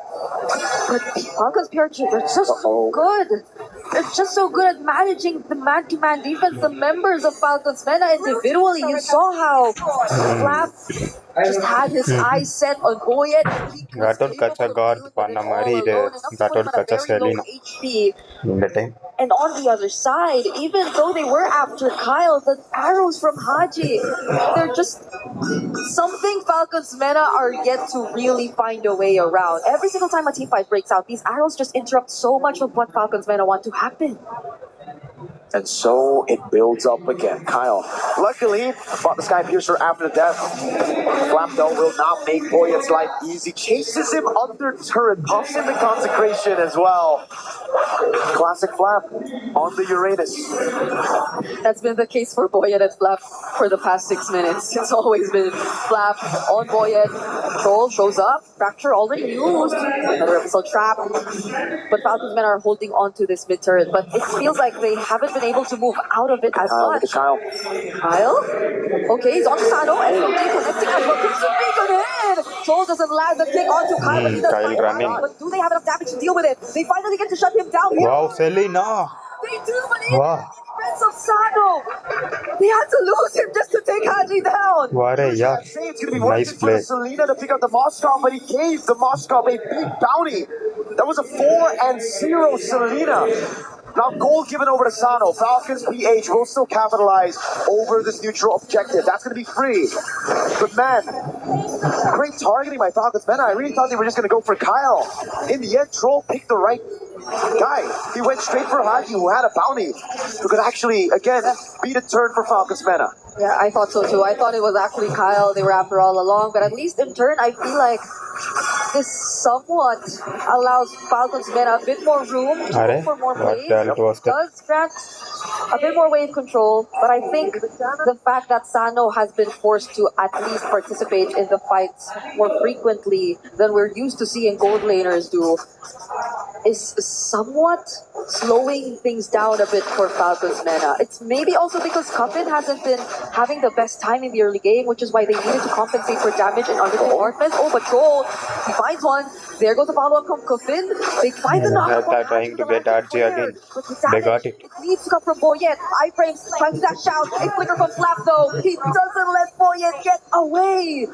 Okay, the first time it's going to be worth it to get the kill on Haji because of the bounty, but the second time around for Boyet's life, not that worth it. But then you look at it again, and Falcons Meta were able to get a turret in mid lane. Luckily for Falcons PH, they also retaliate with a turret take. So in the end, it's Falcons PH who get the benefit of that trade, the advantage. Chastise Pauldron done for Sanji. That'll certainly help in their endeavors to fight around in these 5v5s against Super Marco. Yeah, you know what reminds me of? When I see Sanji on Vialis, it just brings back memories, you know? Yep. It just brings back memories of Wildcard. But now it's a much bigger task at hand for Sanji. He does have to give up that turret, though. At least it's not one of those wildcard games where Sanji went 0-7 on the Alice, right? It's a good game. Oh, Arrow! Oh, it's not a good game for Cuffin, though, that's for sure. Now that the Throne of Ruin already forced out, he does land it onto multiple members and figures out safely. And I guess they're just trying to buy more time. Look at what Sano's been trying to do on the Moscow. They are able to get a tier 2 down below. The SOD doesn't land. Mrs. Dahl. PH, we're just getting the better trades. They get a kill off of that on Cuffin. They get a base turret as well. Falcons Mana only got the Holy Shield, but hold on. If Falcons PH commit onto this, the Moscow might be able to go for another turret. No, it's too fast. Okay, Sano just gets the purple instead. There will be Haji to deal with the waves too, but even the placements, just look at the placements of the traps. I mean, it'll go down a few, but I think that's helping Falcons so much, just play around their macro much more easier. A Malefic Roar pickup for Kyle. Ooh, it's been so tough for Cuffin, honestly, in this game. Yep. The positioning has been a struggle. The Crimson Beacon used to reposition or even go in aggressively has been a struggle because the arrows seem to be punishing him always.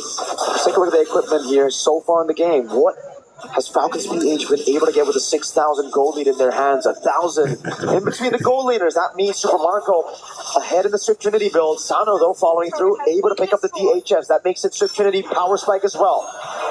Conceal from open. They still have to clear. Oh, Spear of Misery. Wow. Knocks it back, but they'll have to let go of their turrets.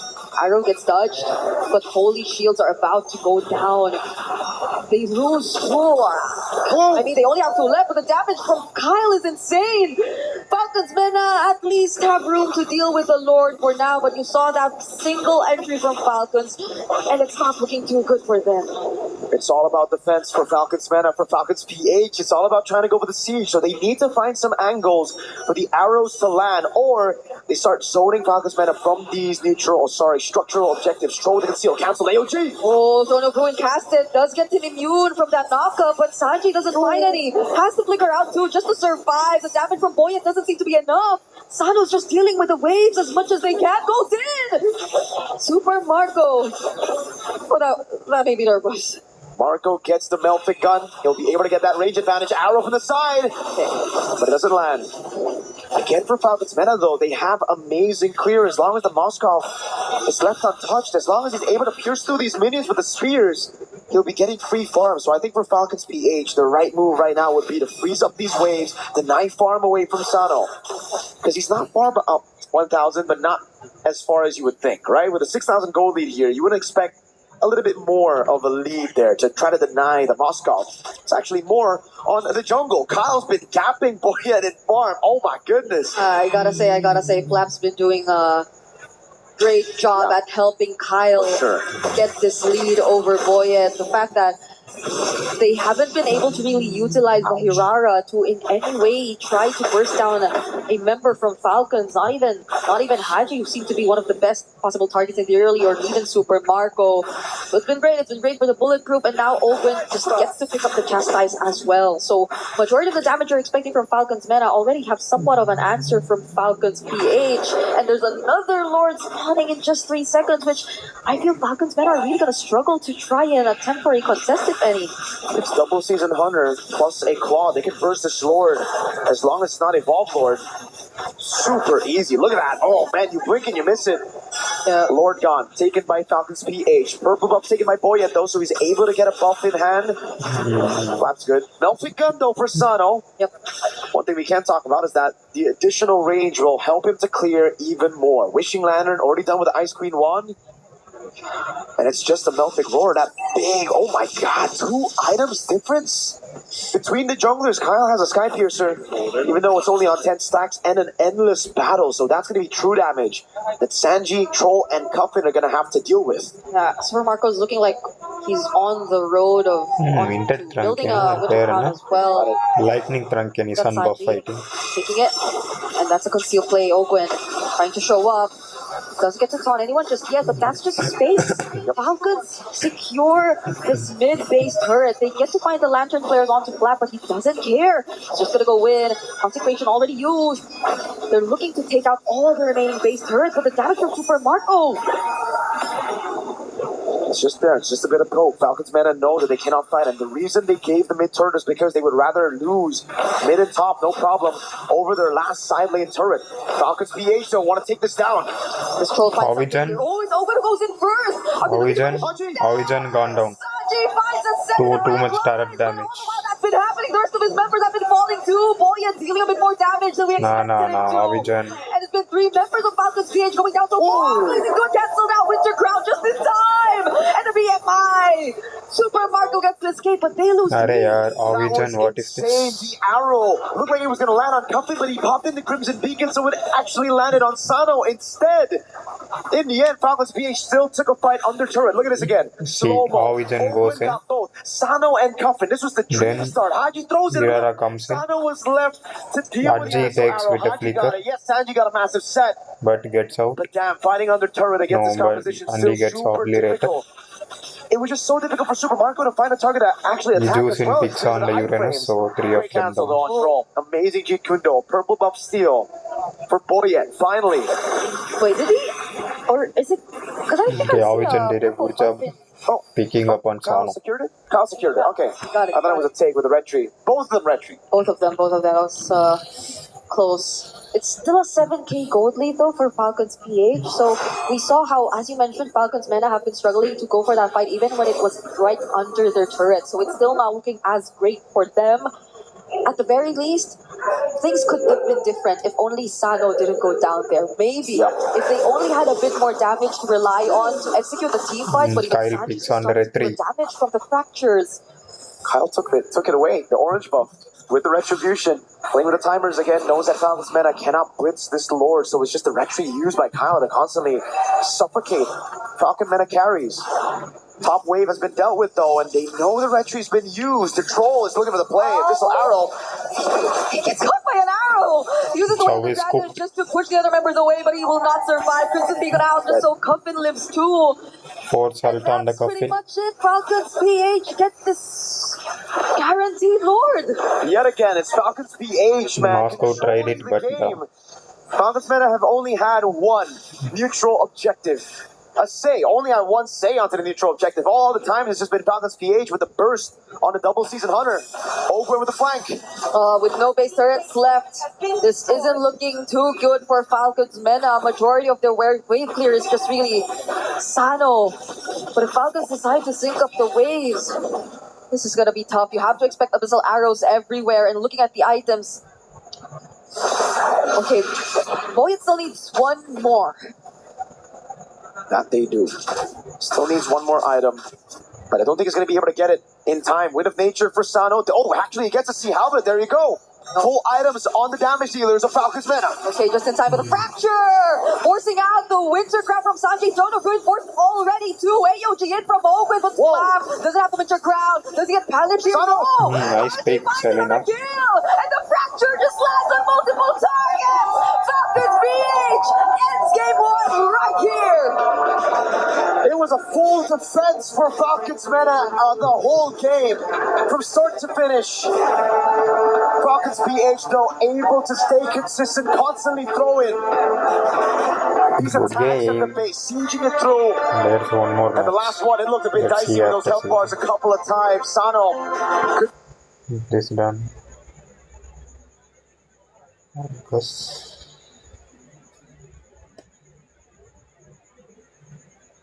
Really go and dive in, right? let's see. But even if he gets to do that, I don't think Pro are able to handle the damage that you're seeing from Doom anymore. Like, just by themselves. Like, What is without this? them Is this ranked allocating the match? right amount of crowd control just so 30-40 Doom now. doesn't get to cast the speedy light wheels efficiently.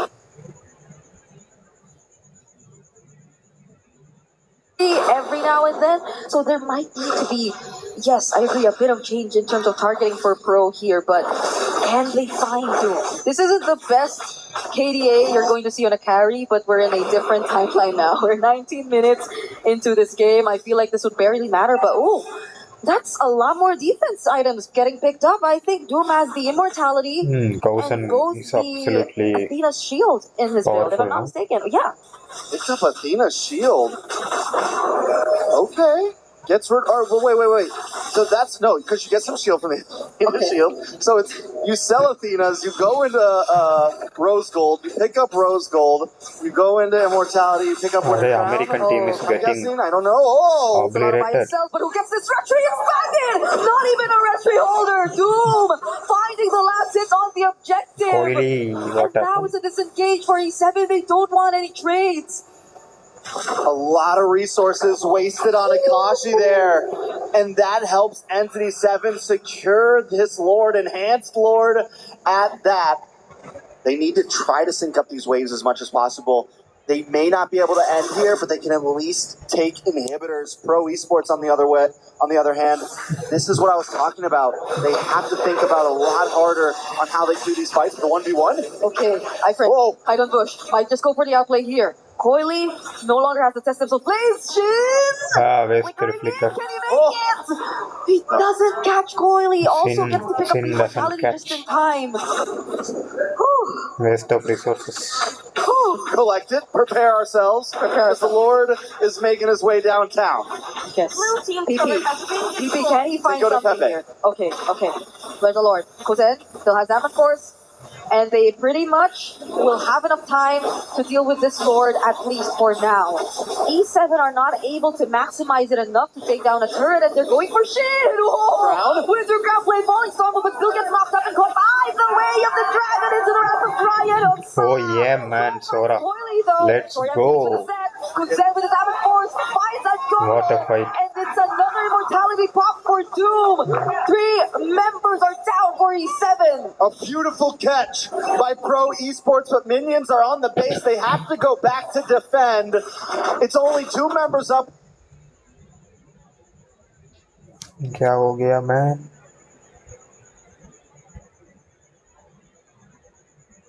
With 40-second death counters on Entity 7. Can Akashi and Hide on Bush do what they did a few minutes ago?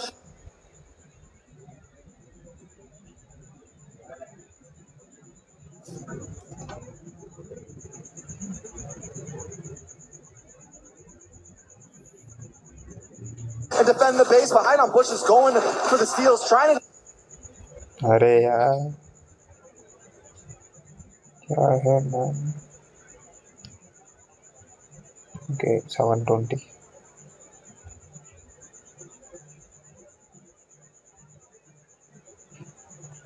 What they did a few minutes ago and defend the base, but Hide on Bush is going for the steals, trying to... Okay, that's not a problem.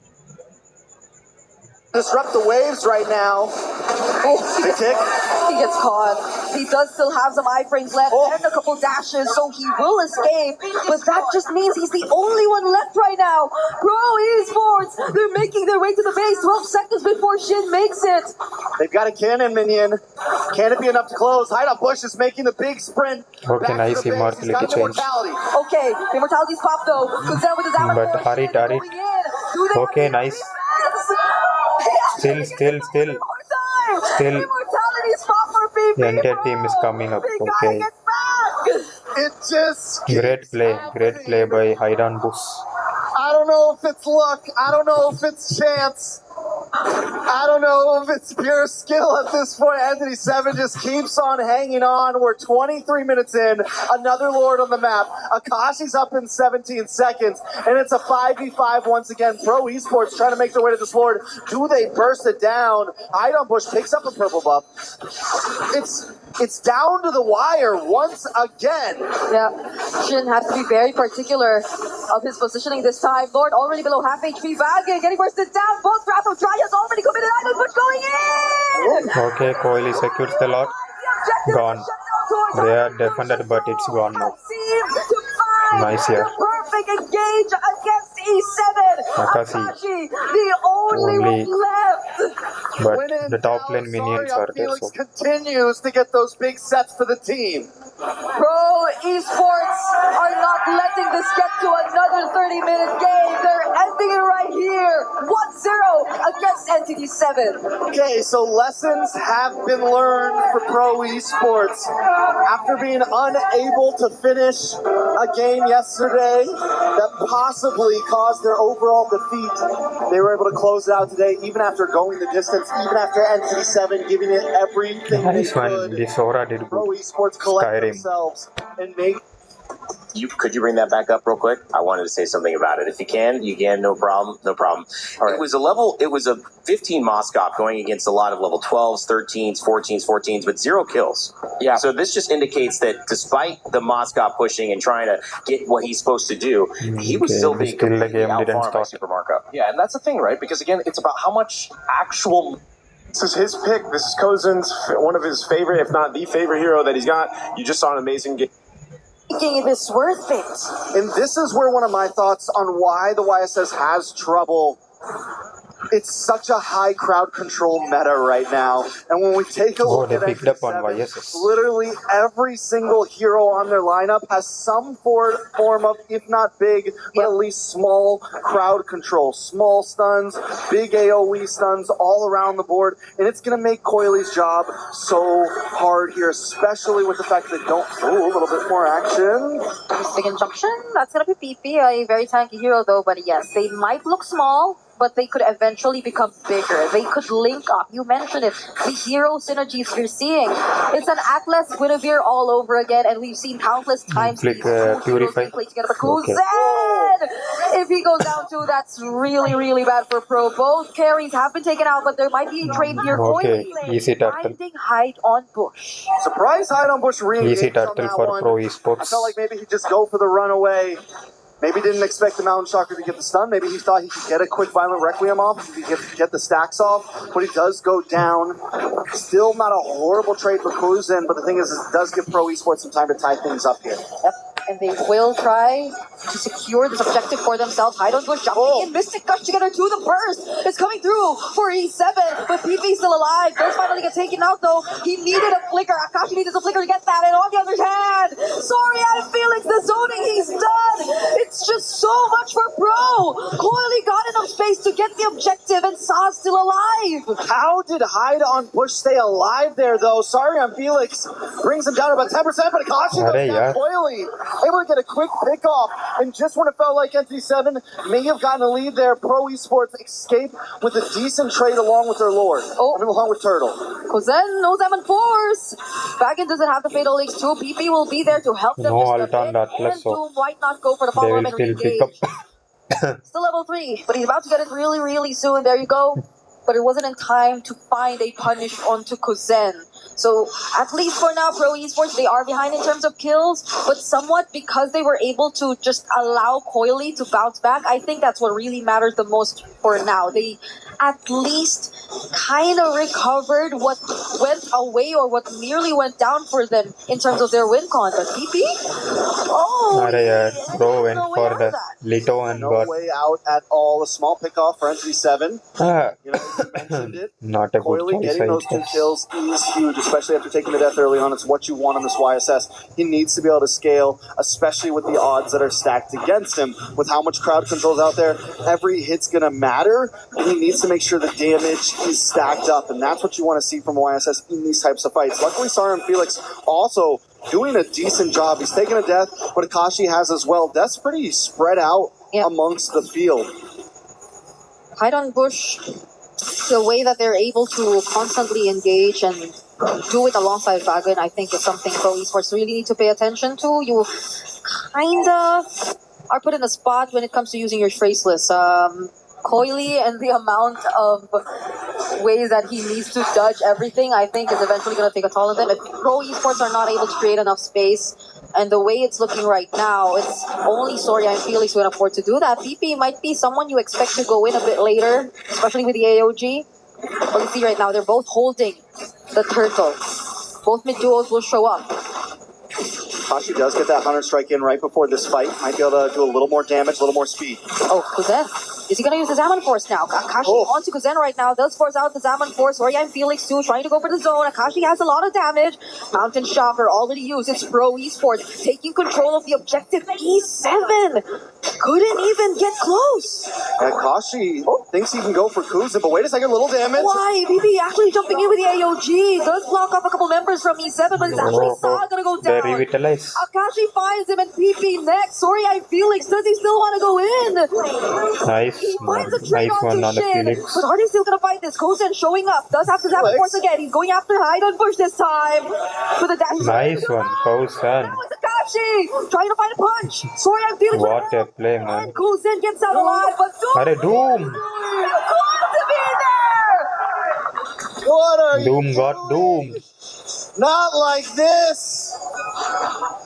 Jumps in thinking he's going to be the hero. Jumps in thinking he can save the day, but Coily was ready and waiting. The back and forth of that last fight. And I mean, let's be honest, both teams have made some mistakes. Both teams threw some bodies in when they shouldn't have. On the boss side, Doom gets 1v2'd. Sarian Felix makes his way up to try to help out. On This is the not a juice bad play. Look at the amount of damage Sarian Felix for is the able to output. Gets the retaliation. kill onto Uranus Shin. picked up And on at this the point, E7 has to back off, but guard Poison's and not done yet. He's under the and tower. this was a play, man. The fight should have ended there. Once Poison backs off and Akashi's back off, but for some reason, Doom felt like he could be the hero. We gotta see Doom Moskov last night, or Doom carry game one, who was very particular and cautious of his positioning, because he's getting caught a lot more often than we expected him to be on this Moskov so far in this game. Kuzen, another Zaman Force Jump already missed. used. And hide on bush. He is no longer afraid to deal with him. Even without the Purify, Kuzen was just ready to take that fight on. So we're seeing another turtle in just 4 seconds. E7 have yet to take a single one over to their side. Can they actually A nice catch up by Pro position Esports themselves around it this time? from the bad early It's game. definitely important for NC7 to maybe try to gain some ground here. They're down about 3k gold though, so if they lose another big fight, it could look very similar to game number 1. So honestly, smartest move at this point, just give it up, look for play elsewhere. Doom is on top side, gonna be able to farm. Take advantage of that. Maybe get a tower somewhere on the map. But Coily already on his way back up along with Saw, and Doom doesn't know they're coming. Yeah, sorry, I'm Felix is just someone E7 are having a hard time dealing with at this point. You really want to expect the damage from Shin, but there's not enough ways to just hold down Sorian Felix on this Uranus. Enough time for the Mystic Gush to just really shred him down. Also has the Purify, so that adds to the problem. Now they're on to Vacuum. This is the team who had beaten It's gonna be safe, but Team even Liquid, then, right? They gave up the right? objective, but I don't think we saw any trades across the board. Not even that tier 1 up top was dealt with by Doom, and I think it's also about time they kind of feel a bit more pressured, because Pro Esports, they're just dealing with all of the win conditions one by one. I mean, the position on Pro's map right now, they've got their bases covered, right? It's always 2 on one side, 2 on the other. As Coily kind of rotates around, they are going to kind of conjoin into this mid-tier 3. That's the last tier 3 they want to try to capitalize and take to open up this map for themselves. But they are strangling Entity 7 right now, cutting them off from all entryways to try to take any towers from Pro. And if one of them does go off alone, it could be a death sentence. Speaking of death sentences, Begin should be able to get away here. But he's only on the Radiant Armor as of now, and you're seeing at least 2k gold leads between the junglers and the gold laners of both E7 and Pro. It's not looking good if you're waiting for the damage to come through for E7, because you have a lot of setup. You have a lot of ways to just target members from Pro Esports, but without the damage, it is going to be very, very tough. Akashi, though, holding this bush. This team is really doing good. Pro Esports, they are the emerging champions, I would say. Hiding out, keeping vision. He's a spy in enemy territory right now. He's not moving. Just don't move, don't breathe. You know, see how long he lasts. Lord is going to be up, and this is honestly not the most horrible position for Akashi, but he is going to make his way up. They know that Pro Esports want to rush this. Hide on bush, might try to look for the engage. Okay, Vagan, does he find one now? Uses the perfect match, but doesn't find a setup yet. Going with the Crimson Pico, they just want to lock onto Akashi. And they find a What a mega kill pick for by Koya Sa. there. Kozen now with the Diamond Force. Okay, Purify. Purify used using the by fatal links. Kausan. But they don't get to capture him. Wagyun still goes in. Sorry, I feel like targeted, but with the Purify Nah, so he out, gets he's punished. gonna be okay. AOG in. Wagyun gets punished, but it's interrupted by Hidden Bush. Doom is jumping in again. He's doing it again. But this time survives. It's just the Lord. Underneath turret goes down. Takes the Lord, losing nothing. So many utilities wasted on sorry on Felix that by the time Doom shows up, there's just nothing to hold Pro down. But E7 doesn't want to stop. I would say. Okay, concentration. No Purify. 87 probably wanted to go for him, but it's still a Uranus. He can still make I it don't out have that habit. alive. Now E7 have to deal with another Lord Siege incoming No, from Pro. that's This what is I'm nothing saying. new to them, though. But the wave clear, I guess it can be handled. Some people drink Sprite also. Sprite or 7-Up. 7-Up something. Yeah, they definitely have opportunity to defend against Something this carbonate. push. Pro Esports, the major objective is definitely take these tier 2s and try to maybe get one inhibitor. Holy Defense is up on that top lane, so not a whole lot. They may not be able to get that, but a second wave in coming after. If Pro looks for the re-engage, if you want to also take down only one box only, everything. Blood, Cashew, bottom, everything I have. Doom gets caught. Mystic Kush forced the Q from Shin, and now they're already going to Walnut. out all turrets except for the base turrets here for E7. This is a lot. If I fix my sleep schedule, I will eat all that.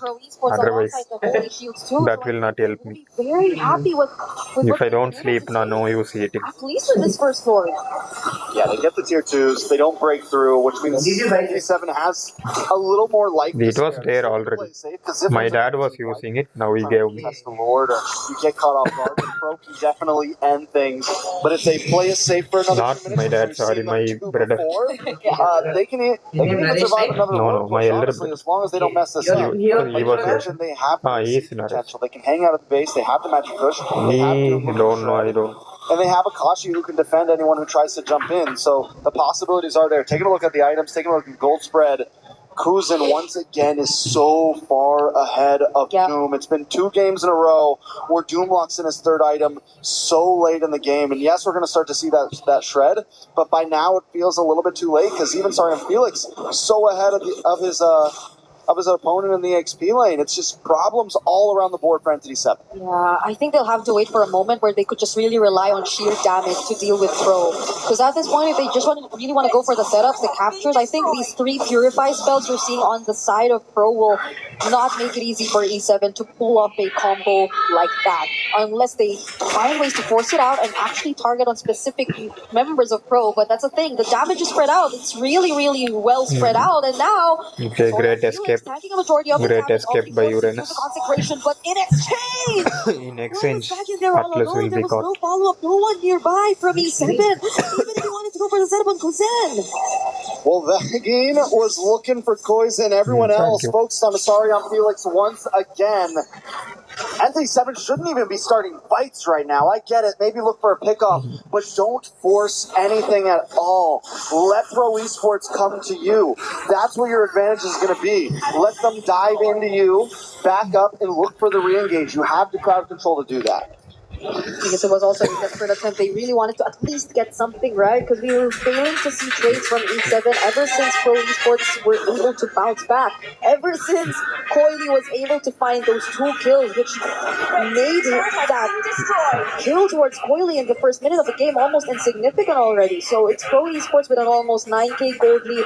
Very, very similar to what happened in game number 1, Trex. But does Pro find an easier way to close it out this time? They have a lot of tools to engage. They have Sorian Felix, they have an AOG, and even a Crimson Beacon from Sa, so they could just catch them by surprise. But the question is, they have to calculate it well enough.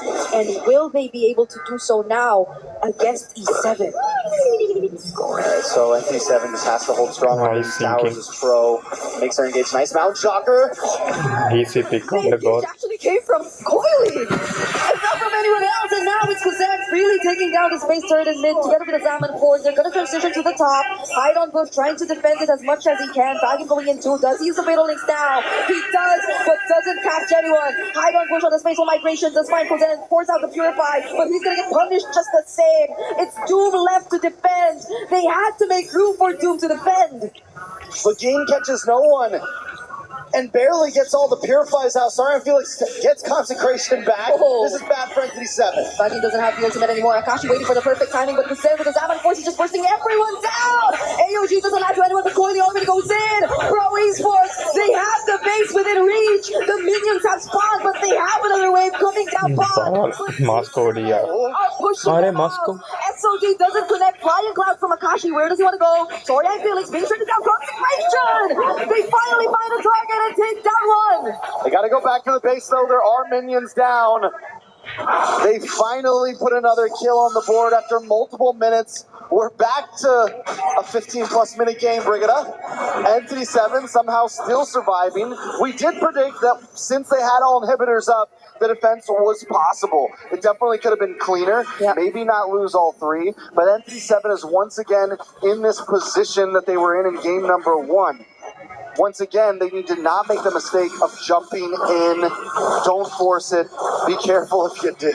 Okay, Heidelberg nearly caught someone there, but that's just all going to be for this tier 1 in mid. And yes, E7, how were they able to do this every Ignite single gaming, time?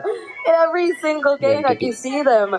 Even if they don't get a hold of the early game, they just find a way to at least push the game to a much later time. And that is when you expect Doom to really hit his power spike, right? We're approaching 20 minutes in the game.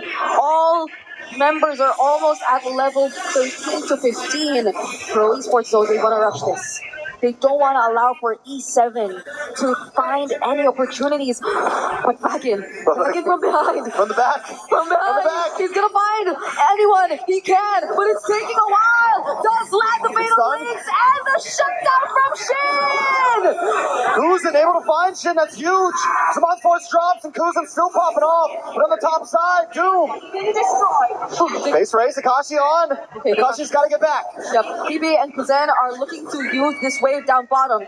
Doom already recalled as well, but the Zaman Force is already here. Does Kuzen use it now? They don't just yet. They're trying to see with the poke. There you go, Zaman Force. Fear of misery from Doom, pushing him out. But they have another wave. Can they create enough space? They want to go for the end, but Doom's defending to the best of his capability. Sa already almost going down. A flicker from Doom! Pro could not fight. Nice play. Pro, maybe look for the re-engage. No, they didn't go for the Lord. They wasted their time trying to come into the base, and now Entity 7 is on the chase. SOG on the Kuzin. Oh, Doom wants to go ahead and kill Kuzin. Purify on back in last fatal links, and now it's PP who's looking to go down. Coily finds the mountain shocker onto Baggin, but the flicker from the Shut down. Yes, man. Nice play. American now team. Doom continues to push forward as Entity 7. This might be the time to back off. You got your target. You finally killed Kuzin, but at what cost? Akashi goes down. This is reminiscent of the previous match before as Entity 7 tries to rush the Lord. It's hide on Bush versus Coily once again. Consecrations. Ryan Felix already using it as well. He's being shredded down by Doom right now. Coily's still alive though. It's a concealed play from PP. The knock-up onto Baggin, and there goes the taunt. It's on to hide on Bush. He has the spatial migration out of here, but it's Coily, and there's Doom with the XOD fighting Idol Bush first. AOG doesn't allow onto anybody. Doom making things possible all by himself. Doom the solo carry. He's being chased. It's a 1v4 right now. Doom against the world, getting free hits. Can they stop him? Sorry, I'm Felix. You're starting to feel the damage. Doom, though, he's surviving, but not for long. It's finally a pickup by Pro, and they have the Lord marching What in is Sin doing? Shin now also getting cornered. The magic touch to grab Coily. Salmon Force from Kuzen doesn't make it, but it's enough. Shin cannot defend this all alone, Akashi. It's all on you, but they don't care. They just need the minions. Pro Esports make their way to knockouts and sweep NTT 7-2-0. It was quite the roller coaster for Pro Esports. From an amazing victory on K1 to take. Okay. Great defense by Falcons PH. Really just keeping that turret from going down, but now it's Koyet up top. Kyle onto the neutral objective first. Same level, it's 9-9. Sanji, already you see the consecration, trying to get some info. Troll gets revealed here, and Kyle for the first time actually secures the objective away from Falcons Mena. The SOD did land, but I don't think Falcons Mena want to commit to a fight just yet. Nope, not just yet. Not until Sano gets the 3-item power spike. But again, it'll be the same for Marco. Wait a second. No, Sano will be able to get a turret down below, so that makes it quite okay. Bro, but Marco, though, I think it's a bad idea to eat after get chicken. compensation off of these trades, right? Falcons men are trying their darn best to get Some I trades on the map, forgot totally. but Falcons PH always refuse for it to be an eco trade. It's always a kill It on will top of digest, but a neutral fruit, objective on top of a structure. that mixing will And be that's there. why they are the ones with the 1,000 I gold. can't even imagine. Falcons Menace hold onto the two turtles. I wanted to say it looked equal, but then I looked at the gold lead and it's, for some reason, not. Falcons are the ones getting a better hold of this. Look at Marco. Oh, again. Yep. It's all about the macro plays right now. Taking the structures around the map. It's the same though for Falcons Meta. They are able to push up top. It was basically broken at top. So low. Just needed one more minion. Little strike down from the Winion. But now it's back to the scaling game. Wait a second. Wait, the dragon. They find Flap. Do they have damage though? That's a really good AOG from Open just to stop them in their tracks. Crimson Peak got out from Cuppin and now they might have to run away. They wanted to go for Flap, interestingly enough. But the damage again, I think it's a question mark. And again, even in that skirmish that looked like Falcons Meta were the ones being proactive, it was Sano who had to burn the flicker. SOD, he actually escapes. Whoa, Sano flicks away. Sano with that play. Okay, at least they don't hand over more and more advantage to Team Falcons PH. Not gonna lie, I was kind of clean with it. Great escape, man. Okay, Against 4 actually, members of Falcons use PH. Dalt. Any normal player would just be like, alright, I'm dead. But Sano refuses to play safe gold lane. He's the definition of play safe gold lane. He knows if 4 members are coming up, how to handle them. Up top, though, Marco's going to try to build a slow push. And Falcons Meta won't actually be using Moskov, Sano. Oh, yeah, he's here in mid, and because they need the damage, they pin down Owen, they want to burst him down. Flap goes in with a falling star moon, but the Crimson Beacon too as a response. They want to apply a bit more crowd control, and now he's slowly being shredded down. Kyle will be picked. But he doesn't seem to let the damage onto anyone inside. Just needs one more hit. It's a flicker from him to finish off. Nice one from Mena team. This might just be the turnaround. Buoyant stays alive for too long, but not until the damage from Falcons PH arrives. Both Falcons want to go toe-to-toe, head-to-head, fighting fire with fire. They started the fight with a pick, with a Way the Dragon on Ogwen. It ended up being 3 for 2 in favor of Falcons Meta. The 2,000 goal lead for Falcons Still PH Falcon won down to the 1.7k, and you because see again Marco in the didn't engage him. skirmish. Falcons He's Meta been really forming. utilizing that man advantage for a while. Thank God for Haji getting that angle to go for the Oh, he pin on did Sano, engage, because if but not, Sano is dead. it would have been a bad fight for Falcons PH to take. Marco was just way too late in the skirmish. Again, Selena Valentina, it just seems like it's Haji who's holding down Ford. Yeah, it looks like a really good entry from Kyle too, but the fact that the damage didn't really land onto anyone was just so unfortunate. Okay, it's different this time, yes. So they might have a bit more advantage. Oh, Falcons PH though, they go in for the engage. Sanji already very low, but the layer of the dragon! Wait! They find Haji! SOD does not connect! Sano might have to commit to the push. He will as the team fight still continues to break out, and Kyle will secure the objective for Falcons PH! It was a 4v5. Falcons Meta held them down for so long, but in the end, it's Flap with a triple. But a base sword up top might be taken by Sano. The rest of the team want to punish this. Sano, I don't think you have the minions, buddy. Oh, he just wanted the turret, but now he might No have to ultimate. go down to no SOD available. And the kill goes over to Super Marco. What a crazy sequence of events. They tried to go for the 4v5. Initially, it looked good. They got the pick up on Haji. Okay, Halt got But missed. they really used everything for it. Even the heavy spin that was supposed to win them out of the red tree battles.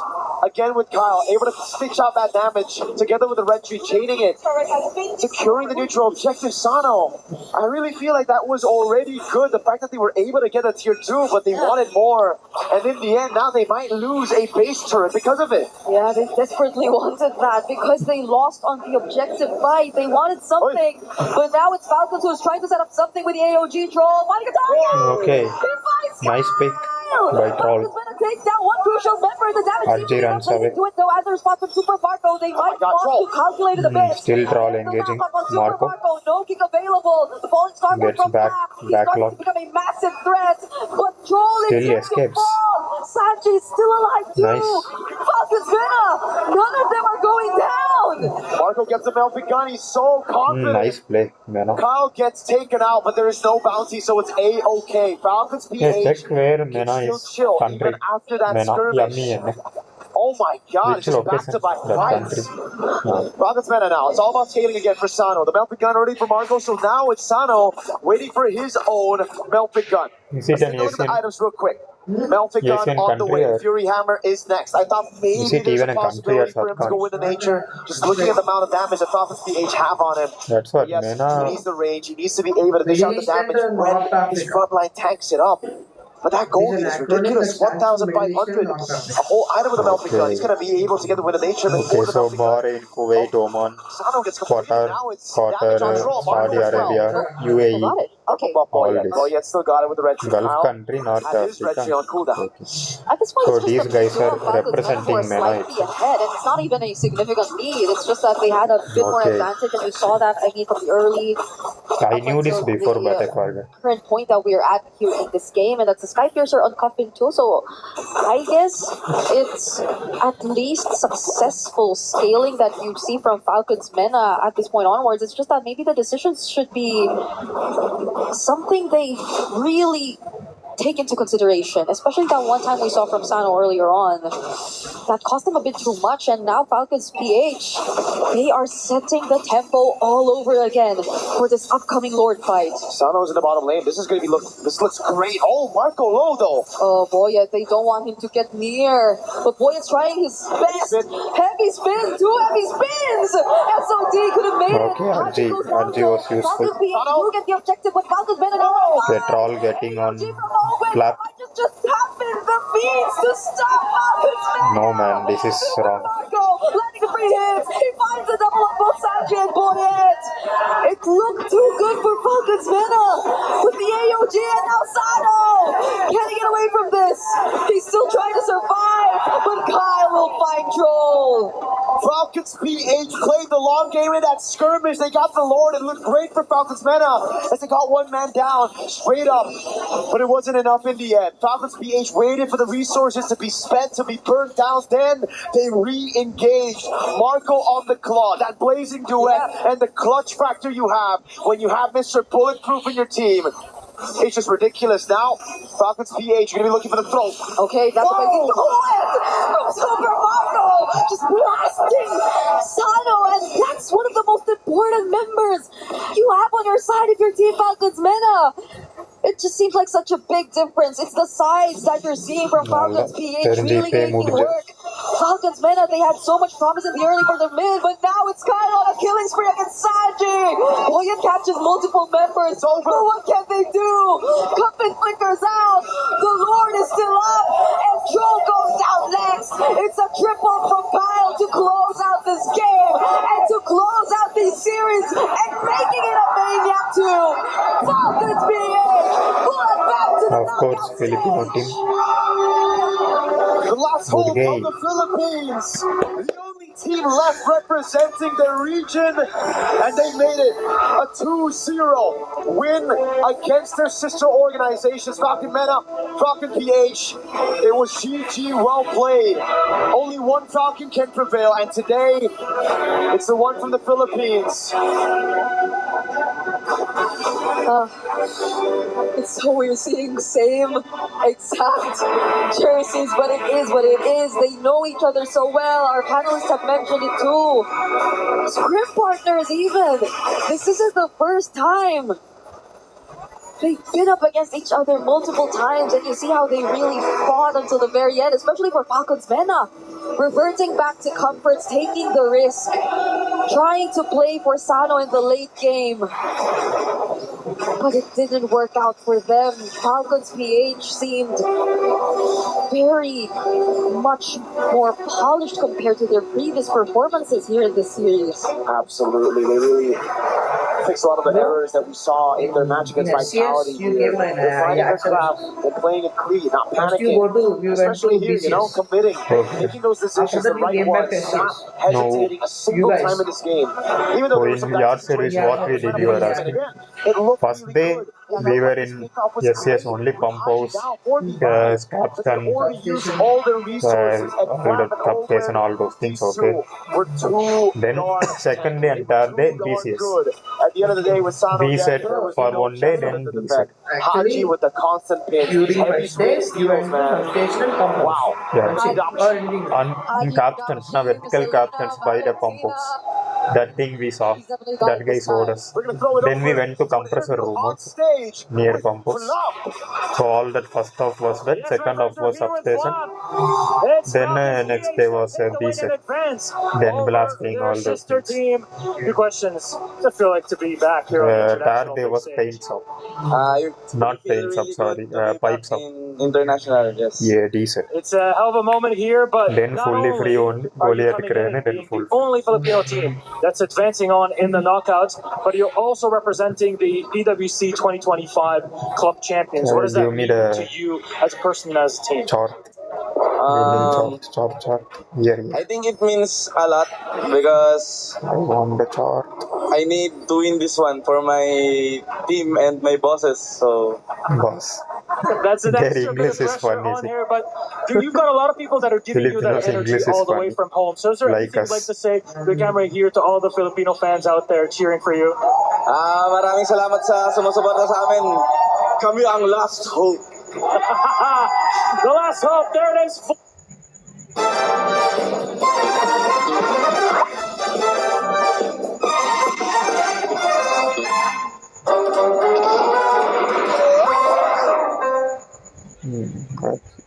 Point table by their path.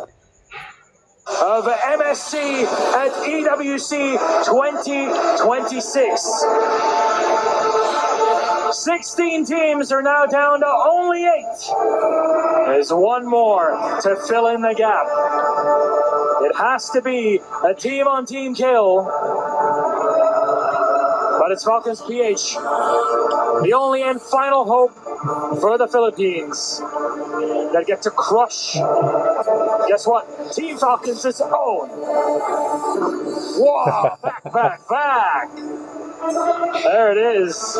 Congratulations, Team Falcons PH. Eliminate What kind of Team culture Falcons is Red this? Out and secure See, their own they are spot letting them in the knockouts.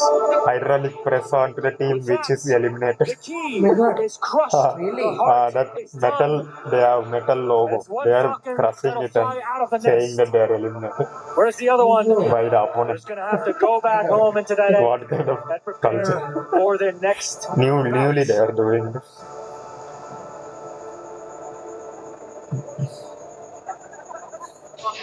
And that is our group stage, but that is only the beginning. Give me points table, man. Enter the knockout stages. I think it's gonna be so crazy. And you know what? The group stages, it's such a roller coaster. The teams that we were expecting to smooth sail it all the way has unfortunately dropped. We lost the defending champions yesterday. Today we sent home the 2024 champions. I honestly cannot believe this is how MSC 2026 is playing out. Defending Milosh. champions It just gone. means that Who if is you want to gone? compete at the top level in MLBB, you have to constantly Yesterday, be on I didn't know your this. toes. It's an important thing here at the Let me Esports search up World Cup is that yesterday's. everything is earned, right? You cannot just come in and assume that you'll be given the space. No, and that applies the same way to MSC 26. Every single point, every single moment has been earned by our victors. And from here on, we move on to knockouts.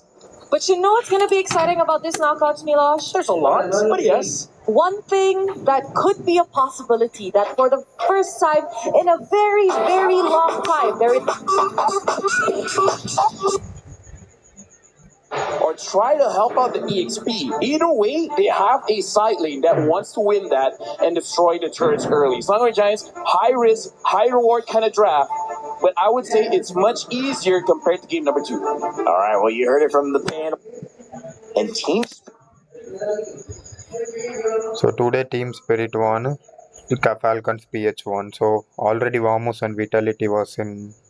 Oh, Vitality beat Falcons. Okay. Yesterday was absolute peak, it seems.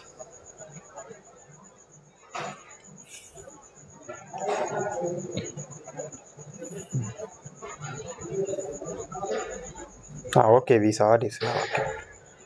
But what about Group B? Spirit reader. Falcons is going forward. That will be the up. Look at the necessary. Go even win or loss no matter these 7. Okay. The goal be as well. Be at.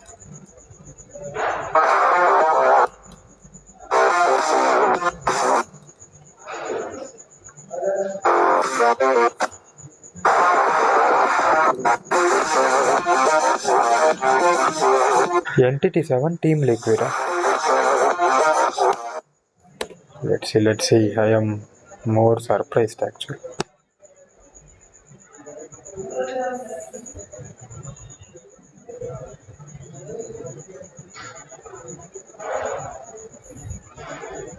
The scene ones, they're already set up in the final bracket. They're going to have to choose from 4 other teams, and that's where our second seed comes in here in our draw show. So please join me in welcoming to the stage our second seeded teams. And we'll see them heading out. Team Spirit with Kid Bomba, Pro Esport with Saw, Onic with Calra, and of course Falcons with Ogwen. And Falcons PH, that is, if you just missed.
Quite simple, because the running order is, as Rose mentioned, Vamos, Galacticos, Fatality, and Aurora. They'll be choosing one by one whoever is on the side that they would like to Let's play see, man. against. They don't really know what the others are planning on picking. So, Team Vamos Okay, they will have be to the pick. first one to choose. So, Air, please join us on here. Hello. How are you feeling today, especially knowing that you're the first to choose, which gives you an advantage? Feels really weird because we got to pick first, out of all these strong teams. You weren't expecting that, huh? Yeah, I wasn't expecting that. Okay, so the moment of truth. What is this marriage Who ceremony? will you pick in the second seeded team? Team Spirit. Whoa! Wow. Okay, they are picking on Team Spirit. Kid Mama, come on in. Why Team Spirit? Because I think we are really confident against them. Yeah. That's a lot of confidence. Are you going to let him talk like that? I mean, what should I say? You can say whatever he wants. We will see in the game. All right, gentlemen. Wow, what a competition. Come in. Stare down. Let's go. Face to face. Let's just this one here.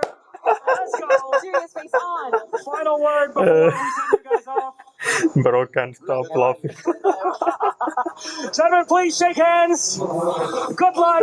And move out from the center all the way to the middle. Our first matchup is set. As you saw it, that's Team Spirit versus Team Vamos. Ooh, that's gonna be a spicy one. Arey man, my champion guess was wrong. I guessed on Team Liquid. Galacticus with M God. Hello, how are you? I'm fine. You're fine. Okay. How are you feeling about the remaining teams here? Oh, they are so good. They should be the one in the doozy. So, moment of truth. Who do you want to go up against? I'm gonna choose Pro. Bro, they did a bad thing. Have a rematch here. Wow. Okay, Rematch, okay. That's it, this man. He's asking for trouble. It's okay. I'm looking for a rematch also. You think you're gonna take him down this time? Really? Okay, nice. We are gonna see, Let's see. yeah, Galactius versus Pro. One more time. Let's go. Up close. Final words before we get this show on the road. I guess it will be healthy. Good luck. Shake hands, please, friends. We're not doing weigh-ins for this one, that's for sure. We're doing size-ups in the game itself.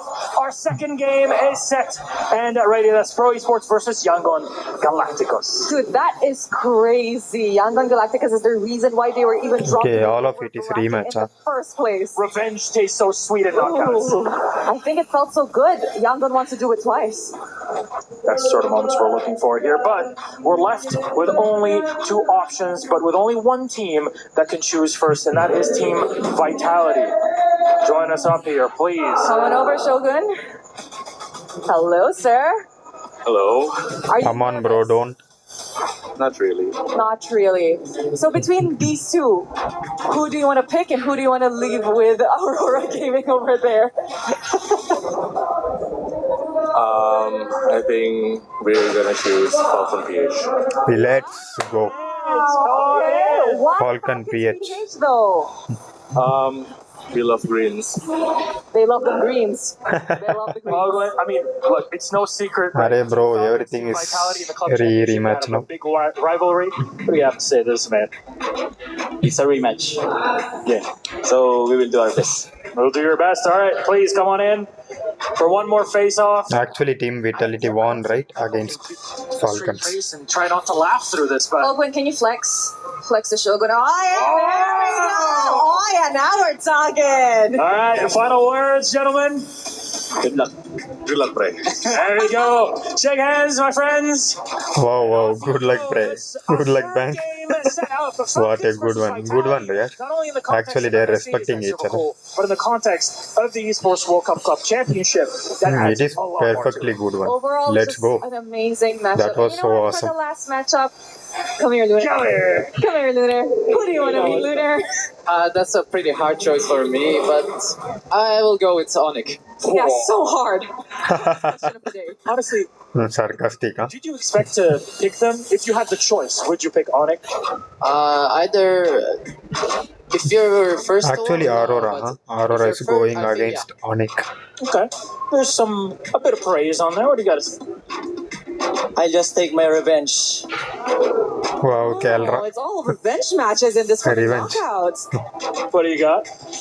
For our group stage match, you also said revenge. Getting close. Final words, gents. Good luck. Good luck, good luck. Thank you very much, gentlemen. Please, you may leave us on the stage. There's love between all of our teams. That's a big part of the competition. But when we're rocking, Bro, they acted it out. Yes, but just a reminder to everybody and to all the fans that are watching, the order that we pick the players and the teams today does not determine the final schedule for match day itself. So don't forget to wait for the official announcement. That is it from us on the main stage for the group stages. But of course, we have to throw it over to the panel to bring Okay, what it is happened just their in this wishes, series okay. and in this So, draw. they haven't picked up. Let's see how they're picking up the opponents. What an exciting time. Those are some fun head-to-heads. I like that trash talk. They said revenge already. And so now they're finding a way to see if it'll be real this time or if it'll be a little deja vu. I love what we get to see there. And, also all of them having a little bit of fun with it as well. Welcome back to the panel. I'm Rain Day, Rinmar, Gideon, guys, closing out the day. We've got the bracket coming up soon. That will tell, like Rose aptly put in. Actually, it's here now. It's not necessarily This is what the I'm timing looking of when for. we'll play these games, but here is what it is going to look like. Team Vamos. To think Team Liquid has gone out, bro, I can't believe this. My champion guess was wrong. Totally. Only PH team is Falcons now. Okay, Vonik has the spot here now. I guess if Vonik is confident enough, they will win against Aurora and advance to semi-finals with Vamos because it's a rematch and Vamos is actually in flow. So, but then the other two it's very hard to say because it's not like Vitality will win against or Falcons will be letting it go. So that is a tough pick. Then Yang and Galacticos is Pro. I am really looking forward that Pro will move on because they are actually in form. Coil's play is really good, and also their tank and mage is really good. So I hope they would move on from YG.